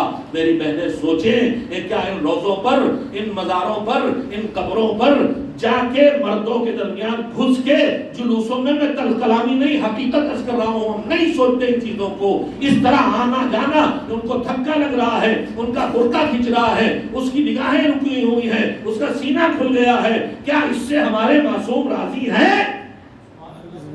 کربلا, نجف, مشہد جائیے, تھوڑا سے علماء کا اقتدار قائم ہوا ہے تو مردوں کا سیکشن الگ کر دیا گیا ہے, عورتوں کا سیکشن الگ کر دیا گیا ہے. اس لیے انہیں پتا ہے کہ جو اس قبر میں سو رہے ہیں انہیں اس طرح مردوں عورتوں کا مل جل کے آنا پسند نہیں ہے. ایک صلوات بھیجیں محمد. لوگ کہتے ہیں اور عمرے میں اور حج میں کیوں؟ تو میری گزارش یہ ہے کہ عمرہ اور حج ان ہاتھوں میں ہے جو اہل بیت سے دور ہیں. بے شک ان علاقوں کو اہل بیت سے نزدیک آنے دیجئے, اہل بیت والوں سے نزدیک آنے دیجئے. انشاءاللہ جیسے وہاں مدینہ منورہ میں خواتین اور مردوں کا وقت خود موجودہ حکومت نے الگ الگ کر دیا ہے, مجھے امید ہے کہ اگر وہ حاکم آ گئے جو دار اہل بیت سے وابستہ ہوں گے تو خانہ کعبہ کے طواف میں بھی 2 وقت کیے جا سکتے ہیں. عورتوں کا وقت الگ ہو جائے, مردوں کا وقت الگ ہو جائے. اور پھر اگر وہاں یہ عمل ہو بھی رہا ہے تو ہمارے لیے مسلمان کا عمل, شیعہ کا عمل, مومن کا عمل نمونۂ عمل نہیں ہے، عالم کا عمل بھی نمونۂ عمل نہیں ہے، متقی اور عبادت گزار کا عمل بھی نمونۂ عمل نہیں ہے. ہمارے لیے عمل صرف معصوم کا سیرت ہے جو نمونۂ عمل ہے. معصوم نے کہا ہو ایسا تو دکھاؤ. معصوموں کے ہاں تو ہمیں یہی دکھائی دیتا ہے کہ حجاب ہے، عورتوں مردوں کے بیچ فاصلہ ہے، عورتیں گھروں سے باہر نہیں نکلتی ہیں. تو یہ ان کا مزاج اور یہ ان کی پسند ہے. عزاداری کے نام پہ بھی اسے نہ توڑو. جلوس میں آنا ہے، عورتوں کو حصہ الگ بناؤ. دیکھیے مہذب ملکوں میں ہو رہا، عزادار سیکھ کے آگے بڑھ چکے ہیں. امریکہ، کینیڈا، یوکے، یورپ میں جائیے، وہاں عورتیں مرد مل کے جلوس میں نہیں آتے ہیں، پیچھے عورتیں ہیں، آگے مرد ہیں. اور یہ سلیقہ جناب موسیٰ نے سکھایا تھا. جب وہ شعیب کی بیٹی کو کہنے پہ کنویں سے پانی پلایا تھا جانوروں کو، تو شعیب کی بیٹی اپنے گھر لے کے گئی تھی. تو روایت میں تفصیل یہ ہے کہ وہ شرما کے چل رہی تھی، لیکن اس کے باوجود موسیٰ نے کہا میں آگے چلوں گا، تم پیچھے چلنا، بتاتے رہنا کدھر جانا، میں تمہارے پیچھے نہیں چلوں گا. آپ خود سمجھیے کہ موسیٰ جیسا معصوم نبی یہ بات کیوں کہہ رہا ہے. مزاج اسلام دیکھیے، نماز میں کھڑے ہونے میں کیا حکم ہے؟ عورتیں مردوں سے آگے نہیں، عورتیں مردوں کے برابر نہیں، عورتیں مردوں کے پیچھے ہوں. تو پورا مزاج اسلام یہ کہہ رہا ہے کہ عورتوں کی حفاظت کے لیے اللہ نے نظام بنایا ہے. خدا کے لیے جاگیے، خدا کے لیے چوکیے. جلوسوں میں، بازاروں پر، قبرستانوں میں پسند ہو ان کو بہت قریب ہے. گھر سے نکلنا زہرا کو پسند نہیں، غیر ضروری طور پر گھومنا زہرا کو پسند نہیں. بے حجابی تو تصور سے باہر کی چیز ہے. خیر میں جہاں آیا تھا چلا تھا وہیں سے بات کو لے آؤں. اچھا خاصا وقت گزر گیا. میں نے عرض کیا تھا کہ دشمن ہمارے پیچھے پڑا ہے گمراہ کرنے کے لیے، اور دشمن کی چالیں اس وقت بھی ہیں، لیکن میرے پاس وقت نہیں بچا کہ اس وقت کی دشمن کی چالیں آپ کی خدمت میں کر سکوں. کہیں آن لائن پڑھوں گا، سن لیجیے گا، کبھی پھر بلا لیجیے گا تو اس یاد دلائیے گا. میں اس موضوع کو کنٹینیو کر دوں گا کہ اس وقت ہمیں دشمن کی چالوں سے کیا چالیں چل رہا ہے جس سے ہمیں واقف ہونا چاہیے. اب اس وقت اس کی گنجائش باقی نہیں رہ گئی. مگر جو میں سنا رہا تھا جناب عیسیٰ حواریون کے ساتھ شیطان سے بچ کے رہنا کب تک، اور اس کے علاوہ کچھ اور بہت قیمتی باتیں جنہیں یاد کرنے کی کوشش کریں. اور میں اپنے جوانوں سے کہوں گا کہ ہمارے دوسرے امام حضرت حسن مجتبی علیہ السلام بچوں کے پاس سے گزر پڑے، اچھی باتیں بتائی.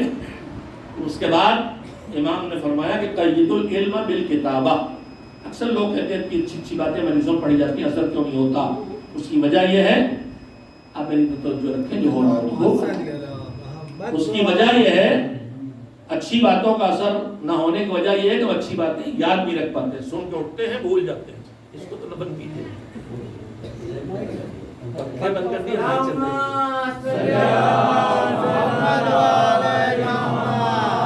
سوئچ آف کر دیا بھائی، چلے گا اٹھاتا ہی نہیں. کیا کنجوس لوگ ہو رہے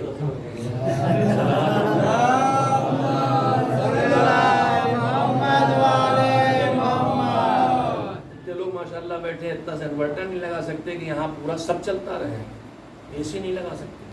سب کے پاس اللہ نے اتنا دیا ہے، دل چاہیے. شیطان یہی دیکھتا ہے کہ کس کے اندر کہاں کمزوری، وہیں سے داؤں مارتا ہے. صلوات بھیجیں محمد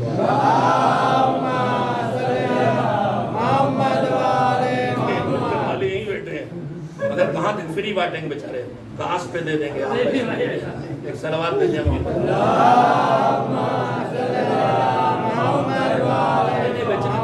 کسی کو اتنا نہ موڑو کہ ٹوٹ جائے. مخیر حضرات پہ اتنا دباؤ پڑتا ہے کہ بیچارے میں جانتا ہوں اندر سے کھوکھلے ہوئے جا رہے ہیں مگر باہر سے اپنے کو بچائے ہوئے. کسی کے کاروبار کا مطلب یہ تھوڑی کہ ہم اس کو لوٹ کھائیں. میرے حساب سے ایسے مومنین سے بس یہ بدل لینا چاہیے کہ جو کاسٹ ہے اس پہ دے دیا نا. ایک صلوات بھیجیں محمد.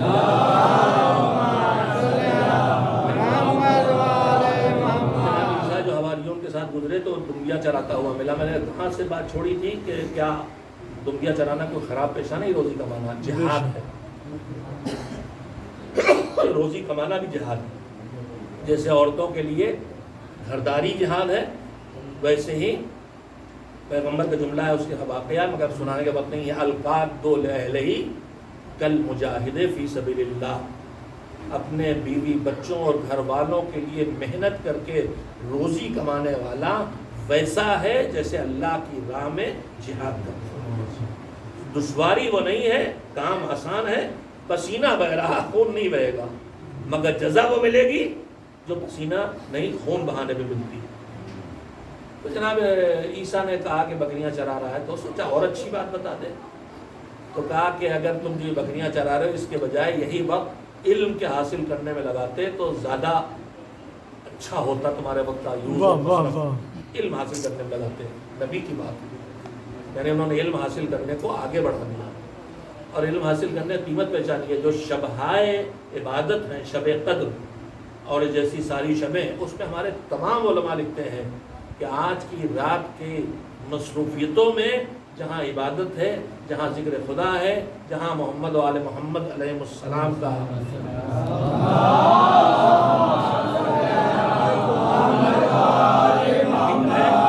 وہیں علم کی گفتگو بھی ہے۔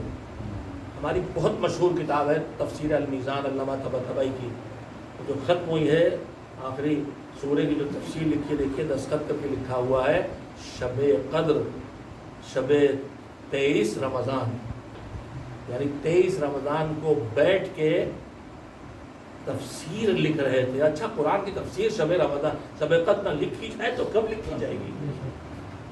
تو یہ سب کانسیپٹس ہیں جو ہمارے لیے بہت واضح نہیں، لہذا ہم گھاٹے میں چلے جاتے ہیں۔ جناب عیسیٰ نے جب یہ کہا کہ کیا اچھا ہوتا ہے علم میں لگا ہوتا ہے، اس نے کہا دیکھیے میں کہیں مدرسے نہیں گیا، پڑھنے نہیں گیا، استاد نہیں، مگر میں نے زندگی کے کچھ اصول بنائے۔ تو جناب عیسیٰ نے کہا تیرے اصول کیا ہیں؟ اس نے 6 اصول گنائے۔ کہا میں نے پہلا اصول یہ بنایا ہے کہ میں جب تک زمین سچ سے خالی نہیں ہو جائے گی جھوٹ نہیں بولوں گا، اور ابھی تک تو سچ سے خالی ہوئی زمین نہیں، نہ میں نے کبھی جھوٹ نہیں بولا۔ یہ بات اچھی نہیں لگی نا؟ چلیے آگے مشکل باتیں کر رہا ہوں۔ زمین سچ سے خالی نہیں ہوئی تو میں جھوٹ نہیں بولوں گا۔ کہا دوسری بات میں نے اصول بنائی ہے کہ جب تک زمین پہ حلال خدا رہے گا حرام خدا کو ہاتھ نہیں لگاؤں گا۔ اور ابھی کچھ کم بھی نہیں ہوا حلال خدا کہ حرام خدا پہ چلے جائیں۔ اور تیسری چیز کہا جب تک میرے مالک کے خزانہ میں کچھ رہے گا تب تک میں کسی بندے کے آگے دستے سوال نہیں پھیلاؤں گا۔ میرے مالک کے خزانے میں بھی کوئی گھٹا بھی نہیں ہے، ختم ہونا تو دور کی بات، تو کہاں میں کسی بندے کے آگے آ گیا؟ یہ نبی ہیں۔ اس سلسلے کے مزاج کو سنیے۔ ہمارے چوتھے امام کی مظلومیت کے دور میں جب کوئی حکومت خلاف ہوتی ہے تو سبھی طاقت لگاتے ہیں، تو جناب چوتھے امام کی کسی بڑی زمین پر آدھی پہ کسی ظالم نے قبضہ کر لیا، وہاں حج کے لیے گئے، وہاں وہ شہزادہ آیا بنی عباس کا جس نے پہچاننے سے انکار کیا، تو فرزدق نے ہشام ابن عبد الملک فرزدق نے قصیدہ پڑھا تھا پورا کہ تم نہیں پہچانتے ہو مگر اسے کعبے کی زمین پہچانتی ہے، اس کے قدم کے نشان کو کعبے کی زمین مسجد الحرام کی زمین پہچانتی ہے، تم نہ پہچانو، اسے پتہ پہچانا۔ ایک قصیدہ ہے، بہت شاندار قصیدہ ہے۔ خیر، تو کسی نے مشورہ دیا کہ یہ ہشام آیا ہے، شہزادہ ہے، آپ کی زمین چھن گئی ہے، یہ ظاہراً آپ کی عزت کرتے ہیں، آپ اس سے جا کے کہیے کہ آپ کی زمین چھڑوا دے۔ سنیے بات پہ جواب، کہاں ہم سبھی پڑھتے اور سنتے ہیں، کہاں سیکھیں جب پڑھیں گے نہیں، اپنی مرضی کی سنیں گے، بس مار کاٹ پسند ہے زیادہ خیبر خندق سنیں گے۔ میں جملہ کہوں بغیر لاؤڈ اسپیکر سن لیں گے، ہمیں مار کاٹ پسند ہے، خیبر خندق سنتے ہیں، علی کو سر کاٹنا پڑے، سب سے زیادہ لوگوں کو مارا ہے دشمنان اسلام کو۔ میں جملہ کہنا چاہتا ہوں، علی کا شوق سر کاٹنا نہیں تھا، وہ ان کی ڈیوٹی تھی۔ علی کا شوق سر کاٹنا نہیں تھا، علی کا شوق سر بارگاہ خدا میں جھکانا تھا۔ کا شوق اور ذوق بارگاہ خدا میں سر جھکانا تھا، سر کاٹنا نہیں تھا لوگوں کو۔ خیر، تو اس نے کہا کہ میں نے زندگی کا تیسرا اصول یہ بتا، پہلا اصول بنایا جب تک سچ رہے گا جھوٹ نہیں بولوں گا، دوسرا اصول یہ بنایا جب تک حلال خدا ہے حرام کو ہاتھ نہیں لگاؤں گا۔ تیسرا اصول کیا ہے کہ جب تک خزانہ خدا خالی نہیں ہو جائے گا میں کسی بندے کے آگے ہاتھ نہیں پھیلاؤں گا۔ تو سید سجاد سے کسی نے کہا کہ جائیے بادشاہ سے مل لیجئے، سفارش کر دیں گے مل جائے گا۔ تو امام نے کہا سنو، اتنے دن ہو گئے مجھے یہاں ہے مسجد الحرام میں، اللہ کے گھر میں، مسجد میں، کعبے کے پاس، آج تک میں نے اپنے خالق دنیا سے اس خالق سے بھی اب تک دنیا نہیں مانگی۔ قیمت پہچانے کہ میں اس سے کیا اپنی دنیا مانگوں گا؟ میں نے دنیا کے خالق و مالک سے بھی اپنی دنیا نہیں مانگی ہے، مانگا ہے تو اللہ کی رضا مانگی ہے تو آخرت مانگی ہے۔ کہا جب میں اپنی دنیا اپنے رب سے نہیں مانگتا تو اس سے کیا مانگوں گا؟ دست سوال مت پھیلاؤ کسی کے آگے، ہاتھ پھیلانا ہے تو ان کے آگے ہاتھ پھیلاؤ کہ جو بس اسی کے آگے ہاتھ پھیلاتے تھے، اس کے علاوہ کسی کے آگے نہیں۔ کہا اور کیا اصول بنائے؟ کہا اور یہ اصول بنایا ہے کہ میں نے نیکیاں بھی کی ہیں، گناہ بھی کیے ہیں، مجھے نہیں پتا میں جنت جاؤں گا کہ جہنم جاؤں گا، تو میرے کو عذاب بھی ہو سکتا ہے، مجھے ثواب بھی مل سکتا ہے۔ اب دیکھیے آدمی کہیں جاتا ہے، اگر گمباڑے میں آتے ہیں تو دونوں پیروں کو اچھل کے تو نہیں آتے، ایک پیر رکھتے ہیں دوسرا رکھتے ہیں۔ تو اس نے کہا کہ جب تک میں اپنے دونوں پیر جنت کے اندر نہ رکھ لوں اس وقت تک اپنے آپ کو عذاب خدا سے محفوظ نہیں سمجھوں گا۔ واہ واہ، ہم بڑی جلدی سرٹیفکیٹ دے دیتے ہیں اپنے آپ بہت کو، صحیح، جنتی ہو گئے، واہ واہ واہ واہ واہ۔ کسی وقت بھی ایک پیر جنت میں ایک باہر ہو تبھی کہیں سے جہنم میں لے جائے، اس کی فلاں غلطی پہ جب تک دونوں قدم جنت کے اندر نہیں رکھ لوں گا عذاب خدا سے مطمئن نہیں ہوگا۔ کہا اور کیا؟ اس کے لیے میں نے روایت سنائی۔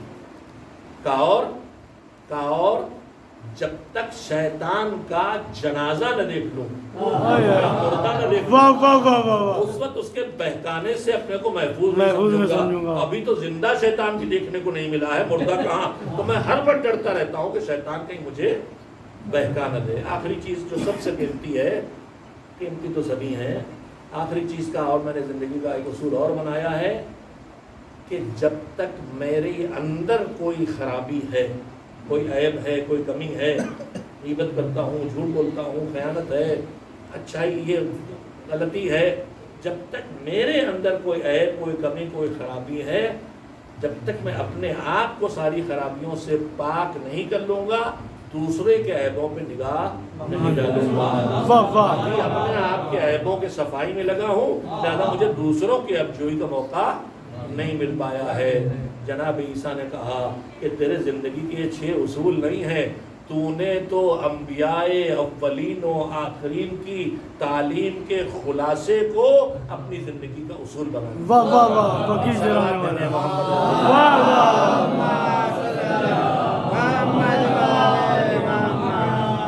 کم سے کم اس پوری مجلس میں معصوم کے اس قول ہی کو یاد کر لیجئے گا۔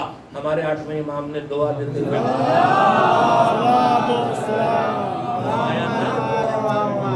میں نے آپ سے جو بتایا ہے وہ پھر سن لیں، شاید کچھ بات الٹی ہو گئی۔ میں نے بتایا ہے کہ جب نبی اکرم حضرت محمد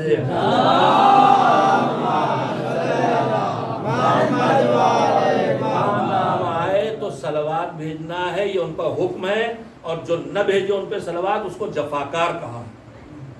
باقی صاحب عظمت شخصیتوں کے لیے ان کے نام آنے پر صلوات کا حکم نہیں ہے، یہ صلوات مخصوص ہے نام نبی آنے پر۔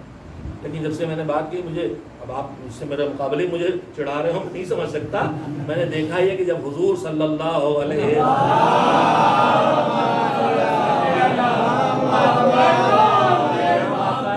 بڑی ہلکی سے ٹوٹی ٹوٹی صلوات بھیجتے ہیں، جب معصوم کسی اور کا نام آتا ہے تو بڑے زور کی صلوات بھیجتے ہیں۔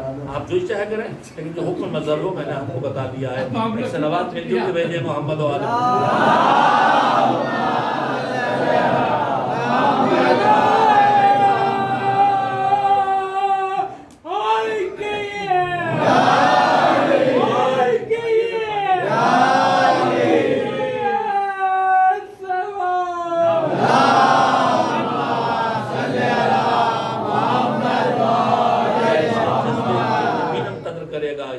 سب سے زیادہ، اور اللہ اس کو حق کے بیمار کلبرا شفا عنایت فرمائے۔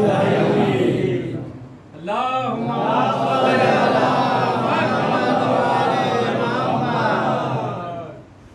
تو بنیادی طور پر اس وقت میں نے صرف یہ بات آپ کی خدمت درج کرنا چاہیے کہ دشمن ہمارے پیچھے لگا ہے، ہدایت کے چراغ کو گل کر دینا چاہتا ہے. بہت گفتگو اس پر، میں نے صرف ایک پہلو گفتگو کی ہے کہ لیکن وہ معصوم کے بھی پیچھے پڑتا ہے. تو پھر ہماری آپ کی حیثیت کیا ہے؟ لہٰذا ہمیں ہر وقت چوکنا رہنا چاہیے. اور شیطان ہمیشہ جن نہیں ہے کہ چھپ کے حملہ کرے. شیطان کی 2 قسمیں ہیں، قل اعوذ برب الناس ملک الناس الہ الناس من شر الوسواس الخناس الذی یوسوس فی صدور الناس من الجنۃ والناس. بہکانے والا شیطان جن سے بھی ہوتا ہے اور بہکانے والا شیطان انسان سے بھی ہوتا ہے. کبھی وہ ٹوپی پہن کے بہکائے گا، کبھی شیروانی پہن کے، کبھی امامہ پہن کے بہکائے گا، کبھی ابا پہن کے. ہمیشہ پینٹ شرٹ میں بہکانے نہیں آئے گا، بلکہ پینٹ شرٹ میں کم آئے گا اس لیے کہ پینٹ شرٹ کی بات آسانی سے نہ سنیں گے. لیکن ٹوپی شیروانی چاہے نقلی ہو، امامہ چاہے اس کے نیچے کی منزل خالی ہو، آپ اس کا احترام کرتے ہیں اس لیے کہ آپ علم کا احترام نہیں کرتے، لباس علم کا احترام کرتے ہیں. بے شک. سعید الداری نے کہا تھا مسلمانوں کی مصیبت یہ بھی ہے کہ جو احترام اللہ نے علم کو دیا تھا، علم تو دیکھتے نہیں ہیں، لباس سے علم کی طرف چلے گئے ہیں، لہذا لباس انہیں خوب دھوکہ دیتا ہے. خالی گزرے کہیں سے امامہ لگا کے آگے لیجیے صاحب جناب ہو گئے مجتہد. خیر ادھر ادھر کی باتیں بہت ہو گئی. میں اپنی بات کو سمیٹ کے ختم کروں کہ اللہ کا وعدہ ہے ہدایت کا چراغ گل ہونے والا نہیں، بلکہ اتنا زمانہ گزرتا جاتا ہے اس کی روشنی پھیلتی جاتی. میں نے ابھی آج ہی پڑھی ہے رپورٹ، اور کسی یورپ کے ہی بنائے ہوئے ٹی وی کی ہے، کہ جس میں تمام یورپ اور امریکہ کے ملکوں کی الگ الگ گنتیاں دی گئی ہیں کہ fastest growing religion of the world is Islam. اور پھر ان کی فیگر بتائے ہیں کہ مثلا ہر سال 50,000 لوگ امریکہ میں مسلمان ہو رہے ہیں، 55,000 لوگ یو کے میں مسلمان ہو رہے ہیں، 4,000 سویڈن میں، 5,000 یہاں. تو چونکہ لوگ مسلمان ہو رہے ہیں اس لیے تشویش اور بڑھ گئی ہے. اور اب وہ سازشیں رچ رہا جو میں آپ کو سنانا چاہتا تھا کہ اسلام کی طرف آنے کا کو کیسے روکا جائے. اب صرف اشاروں میں کہہ سکتا ہوں، وقت گزر گیا. اسلام کی طرف لوگوں کو آنے کو روکا کیسے جائے؟ یہ ایسے ہو سکتا ہے جب اسلام کو ایسے پیش کیا جائے کہ آدمی دیکھ کے دور سے بھاگے. ایسے حلیہ بنا دو. اگر میں ایسے لباس پہن کے ٹہلوں کہ جسے کامن سینس کا آدمی دیکھ کے گھبرائے کہ نہ جانے کون بابا ہے، اور میں کہوں کہ میں مولائی ہوں، تو میں جوانوں کو اسلام سے بھگاتا ہوں. اگر میں اپنے سر کو کاٹ کے پورے بدن کو خون میں تر کروں اور اپنے ننھے سے 2 سال کے بچے کے سر پہ اتنی بڑی تلوار چلاؤں، تو یہ تصویر جب جائے گی تو آدمی کہے گا اس اسلام میں مجھے نہیں آنا. بے شک. لوگ گالیاں دے رہے ہیں رہبر کو، مگر ان کی بصیر نگاہوں نے دیکھا تھا کہ کیا حالات ہیں، کس طرح دشمن کی سازشیں ہیں، کس طرح اسلام سے کون کون سی تدبیریں، بھگل بنا کے ٹہلنے والے، بے ڈھنگے نعرے لگانے والے، بے ڈھنگی کیف صورتیں کرنے والے. ماتم مظلومیت کھینچ کے لاتی ہے، یہ جلوس کھینچ کے لاتے تھے لوگوں کو. ہمارا گریہ، ہماری سادگی، ہمارا ماتم، ہمارے نوحے کھینچ کے لاتے تھے، مگر اب اسے مذہقہ خیز بنایا جا رہا ہے تاکہ تفریح ہو جائے. اس سال گھڑوں کا ماتم نکلا، دیکھا آپ نے، سر پہ گھڑے پھوڑے جا رہے ہیں، بڑے بڑے برچھے لے کے سروں پہ یوں مارے جا رہے ہیں. یہ سب سازشیں ہیں. میرے جوانوں ہوشیار ہو جاؤ. تمہارے جذبات کو بہکا کے تم سے وہ کام کرائے جا رہے ہیں جس سے تشیع کا چہرہ اتنا مکروہ بن جائے کہ کوئی ادھر کھینچ کے نہ. اس سازش میں وہابیت بھی شامل ہے، اور اس سازش میں اسرائیل اور امریکہ اور انگلینڈ بھی شامل ہے. یہ وہابیت کا کام ہے جو یہ سب ہو رہا ہے، یہ وہابیت کے پیسے سے ہو رہا. میرے جوانوں جاگو. تم سمجھ رہے ہو تم عزاداری کر رہے ہو، تم سمجھ رہے ہو تم مولائی ہو. خدا کے لیے ہوش میں آؤ. مجھے پتا ہے اس کے بعد سوشل میڈیا میرے لیے کیا لکھا جائے گا. میں وہ خوش نصیب ہوں جسے دونوں پارٹیاں مجرم بناتی ہیں. ایک طرف سے مجھے لکھا جاتا ہے وہابی ہے، اور دوسری طرف سے لکھا جاتا ہے MI6 کا ایجنٹ ہے. اس کا مطلب یہ ہے کہ میں وہابیوں کی آنکھ کا بھی کانٹا ہوں اور میں MI6 کے ایجنٹوں کی آنکھ کا بھی کانٹا ہوں انشاءاللہ. ایک صلوات بھیجیں محمد. سنیں گے آپ کوئی آپ سے، مگر میں کہوں گا آپ سے خدا کے لیے جاگیے، سوچئے کہ ہمارا دین تیزی سے پھیل رہا تھا۔ جمہوریہ اسلامی کے انعقاد کے بعد جنگ ہوئی، جنگ کے بعد سازشیں ہوئیں، سازشیں رچی گئیں، 9/11 کی گرایا گیا، اسلام سے دشمنی بڑھانے کے لیے خوب دشمنی طالبان اور داعش کے ذریعے پھیلائی گئی کہ ایسے ہوتے ہیں، ان کے پاس جاؤ۔ تو لوگ داعش اور طالبان کو چھوڑ کے ادھر آنے لگے کہ یہ ویسے نہیں ہے، توجہ دیں۔ طالبان اور داعش کو چھوڑ کے ادھر آنے لگے تو اب ہمارے اوپر ساری نگاہیں ہیں کہ دین اہل بیت تک لوگ نہ پہنچ سکتے۔ وہابیت بھی اس پہ لگی ہے، یہودیت بھی اس پہ لگی ہے۔ جو واجب ہے اسے نہیں چھوڑ سکتے۔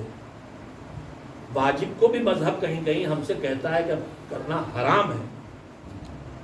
اگر میں کہیں جا کے اس شہر میں جہاں فساد ہے مسلم اور ہندو کا، اور میں اگر نماز پڑھوں پلیٹ فارم تو میرے 2 منٹ لگیں گے، مار دیا جاؤں گا، تو مجھ پر حرام ہے کہ میں وہاں نماز پڑھوں۔ اگر میں بس سلیمگی سے کسی اسٹیشن پہ جا کے راستے روک کے نماز پڑھوں جس سے لوگوں کو زحمت ہو اور مذہب بدنام ہو، ڈبے میں راستہ نہیں ہو، میں نماز ڈبے میں لوگوں کو روک کے نماز پڑھوں، اذیت پہنچاؤں، مذہب کہتا جائز نہیں ہے۔ تو واجب کام بھی اگر بدنامی مذہب کا سبب بنے تو مذہب اسے بھی بدلتا ہے، اس لیے کہ مذہب کی عزت سب سے اوپر ہے، دین کی حفاظت سب سے اوپر ہے۔ زیادہ یہ تعویلیں جو کی جاتی ہیں کہ کیا حجاب کا مذاق اڑائے، حجاب واجبات میں ہے اور حجاب ہمارے خلاف سازش ہے، اس کے مقابلے میں ہم اس لیے ڈٹے ہیں اس لیے کہ وہ ہمارے سروں سے چادریں چھین کے اپنے بے حیائی کی کلچر کو وہاں پر بھیج رہے ہیں۔ میرے عزیزوں، اس بات کو محسوس کریں، واجبات میں، مستحبات میں اور میرا جو جی چاہتا ہے اس کے کرنے میں بڑا فرق ہے۔ ہم بہت سے کام کر رہے ہیں، ہمارا جی چاہتا ہے، جائز زیادہ زیادہ ثابت ہوتا ہے۔ میں جن بات کی بات کر رہا ہوں، جو فتوے پوچھے جاتے ہیں، زیادہ زیادہ جائز کا فتویٰ آتا ہے، مستحب ثابت کرو، پھر کرو۔ جائز ہے تو اسلام مذہب نہیں کہہ رہا، آپ کہہ رہے ہیں، میرا دل کہہ رہا کہ جائز ہے تو میں کروں گا۔ تو جائز کو بھی مذہب بنا کے کریں گے تو جائز بھی نہیں رہ جائے گا۔ میں نے بہت باتیں کہہ لی ہیں، اللہ کرے کہ نیت پہ شبہ نہ کیے جائے، اور زیادہ سے زیادہ الزام لگتا ہو، لگ چکے دونوں، اس سے بڑا الزام انشاءاللہ کوئی نہیں لگ پائے گا۔ بس میرے عزیزوں میں بات یہ ختم کرتا ہوں، سوچو ذرا، کربلا میں اتنی عظیم قربانیاں، انسان کو جو ملے سب قربان کیا۔ میں نے کل کہا تھا کہ اولاد، مال، جان سب قیمتی ہیں، مگر قیمتوں کی دنیا میں سب سے قیمتی چیز کا نام ہے آبرو اور عزت۔ اس سے قیمتی کچھ نہیں۔ عزت اور آبرو کی حفاظت کے لیے شریف مال، دولت، پیسہ، اولاد سب لگا دیتا، جان عزت بچانے کے لیے۔ خدا نہ کرے کہ یہ حملہ ہو جائے اور گھر کی خاتون پہ حملہ ہو جائے، خدا نہ کرے، تو نہ اپنی جان دیکھے گا، نہ اولاد کی جان دیکھے گا، سب دے دو، عزت بچاؤ، آبرو بچاؤ۔ خدا نہ کرے اگر اس صورت کو اس کا سب سے دوپٹہ چھین لیا جائے، اسے ننگا چادر کھینچ کے باہر نکالا جائے، ہم جان دے دیں گے اپنی محجبہ بیٹی کے خالی حجاب کو بچانے کے لیے۔ وقار شریفوں کی دنیا میں بڑا قیمتی ہے، مگر کربلا والوں نے اولاد بھی دی، مال بھی دیا، سب تو دیے دیا، عزت و وقار کی قربانی دی۔ ان کے لیے اور محمد کے لاشوں کے درمیان سجدے کرنا آسان تھا، مگر ننگے سر کوفہ اور شام کے بازاروں سے گزرنا زینب نے بددعا کے لیے ہاتھ کہیں نہیں اٹھایا، بھیا کی لاش کو کچلتے دیکھا مگر بددعا نہیں کی، تماچے کھائے ہیں مگر بددعا نہیں کی، تازیانے کھائے ہیں مگر بددعا نہیں کی، کہیں بددعا نہیں کی ہے۔ مگر جب دربار، کل میں نے پڑھا تھا شب میں، دربار یزید میں لے جانے لگا تماچے مار کے، لے چلو ورنہ تلوار تاریاں لگائیں گے، تو کہا تھا ننگے سر۔ اور بیمار امام نے کہا پوری اماں یہ وقار کی قربانی میں دے دیجیے، قبول کر لیجیے ننگے سر دربار یزید میں جانا۔ علی کی بیٹی فاطمہ کے رفت جگر ننگے سر دربار میں آ گئی۔ اب دربار میں جو پہنچی تو بیویوں نے ویسے نہیں دیکھی تھی، بتا کی صورت کیا ہے، دور تخت پر، اونچائی پر تخت پہ یزید بیٹھا ہے، تخت کے نیچے حسین کے قدم سے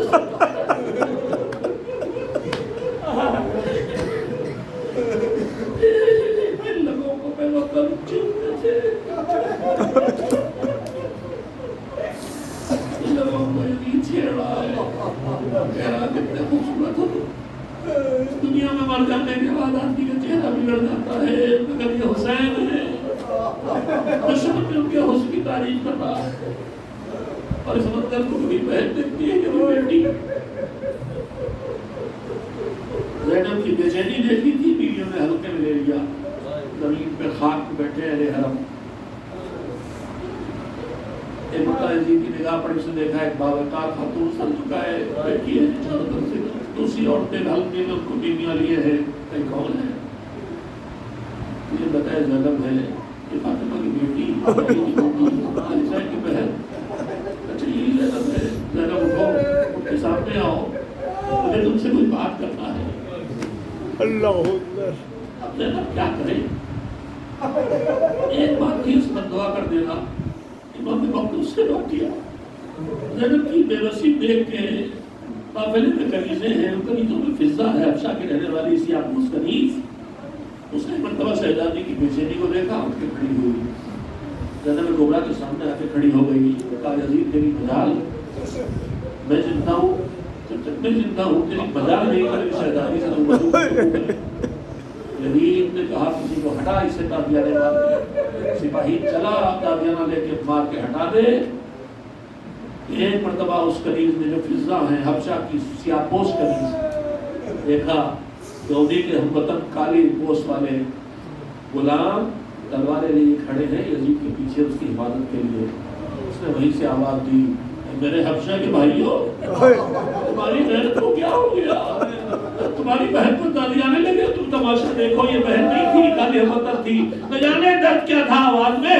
ایک مرتبہ جوان تلوار لے کے آگے، یزید روک، اگر ہماری بہن کو تالیانے پڑے تو خون بہ جائے گا۔ بگڑے حالات نے یزید کو مجبور کیا، اشارہ کیا، فضہ کے تالیانے نہ لگے، آج میری شہزادی کی شاید کربلا کے رک کر کے آواز دی ہو، ارے میرے بھیا عباس، ارے کنیز کے بچانے والے اتنے ہیں، اگر تو بازو کٹا کے سو گیا، تیری بہن کو سب بستا، تیری زینب کے سر پہ چادر رہی، زینب کے ننگے سر کو تو دیکھ نہ سکا، وہ کے نیزہ پہ نہ رکا، گھوڑے کے گلے میں عباس کا سر باندھ کے کربلا سے کوفے اور شام تک لایا گیا، وہی سر عباس بھی رکھا ہے، زینب بے چین ہے، نہ میرے بھیا کے بازو کٹتے، نہ میرے بازو سربستہ ہوتے، نہ میرے بھیا کا سر کٹتا، نہ میرے سر سے چادر چھنتی،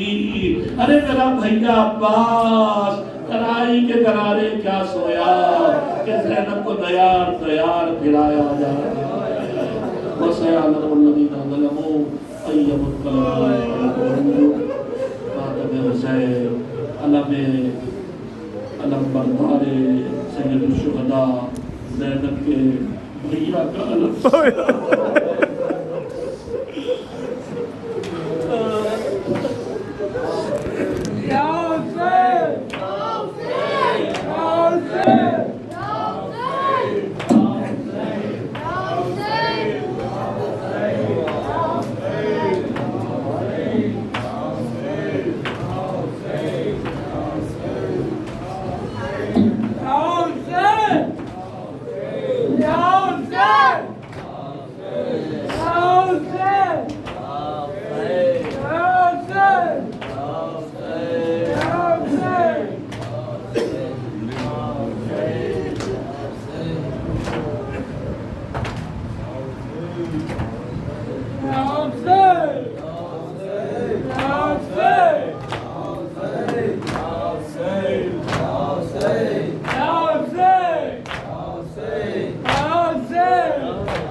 وفادار کی غیرت کا یہ لگتا ہے اثر، نوک نیزہ پہ ٹھہرتا نہیں عباس کا سر۔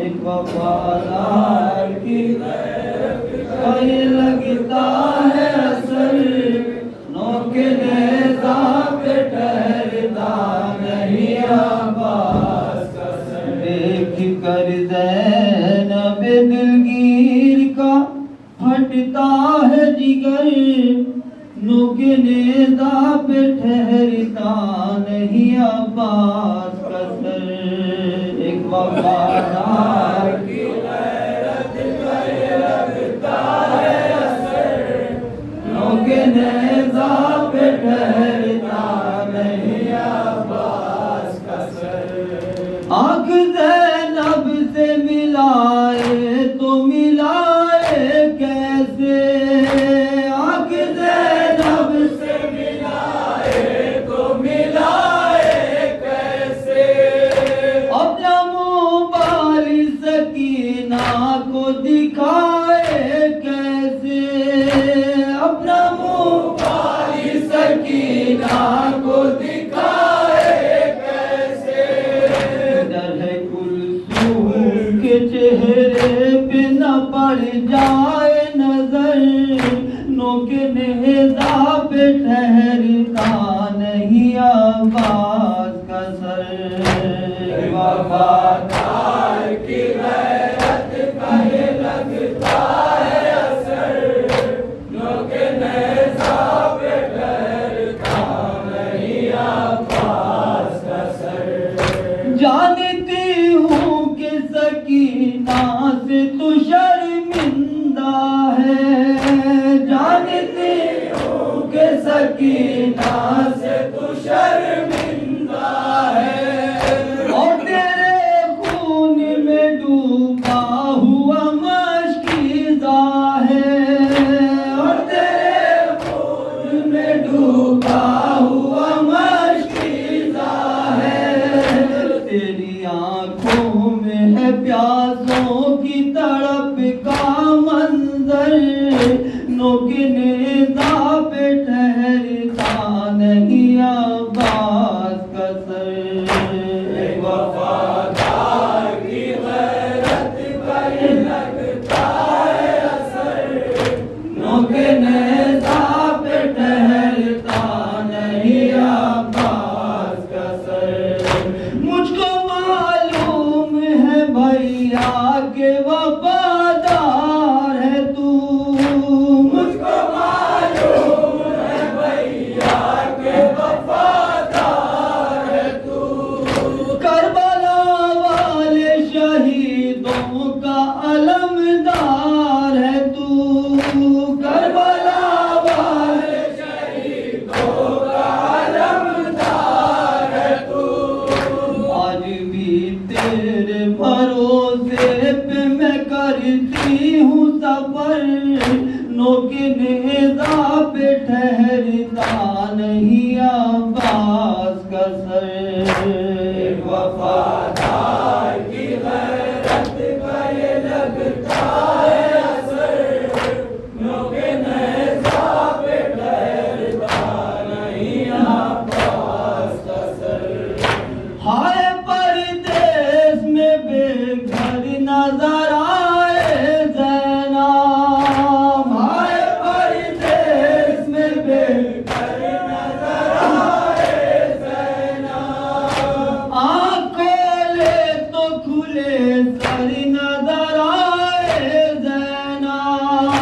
آنکھ کھولے تو کھلے سر نظر آئے زینب بند آنکھوں میں چھپائے ہے بلا کا منظر نوک نیزہ پہ ٹھہرتا نہیں عباس کا سر وفادار کی غیرت کا یہ لگتا ہے اثر نوک نیزہ پہ ٹھہرتا نہیں عباس کا سر تیرے ہوتے ہوئے دیکھا نہ کسی نے مجھ کو تیرے ہوتے ہوئے دیکھا نہ کسی نے مجھ کو اور تیرے بعد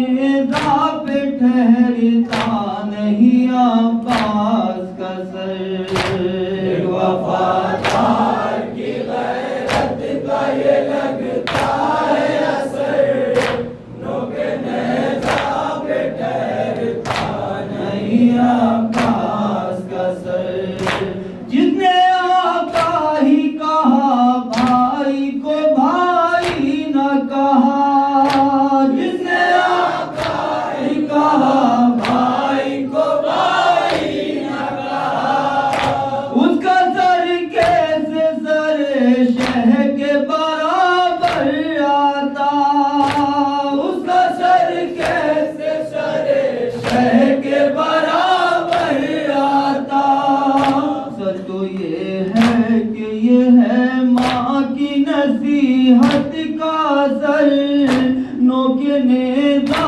پہ ٹھہرتا نہیں عباس کا سر وفادار کی غیرت کا یہ لگتا ہے اثر نوک نیزہ پہ ٹھہرتا نہیں عباس کا سر جس کے شانوں پہ تھا زینب کو بھروسہ آصف جس کے شانوں پہ تھا زینب کو بھروسہ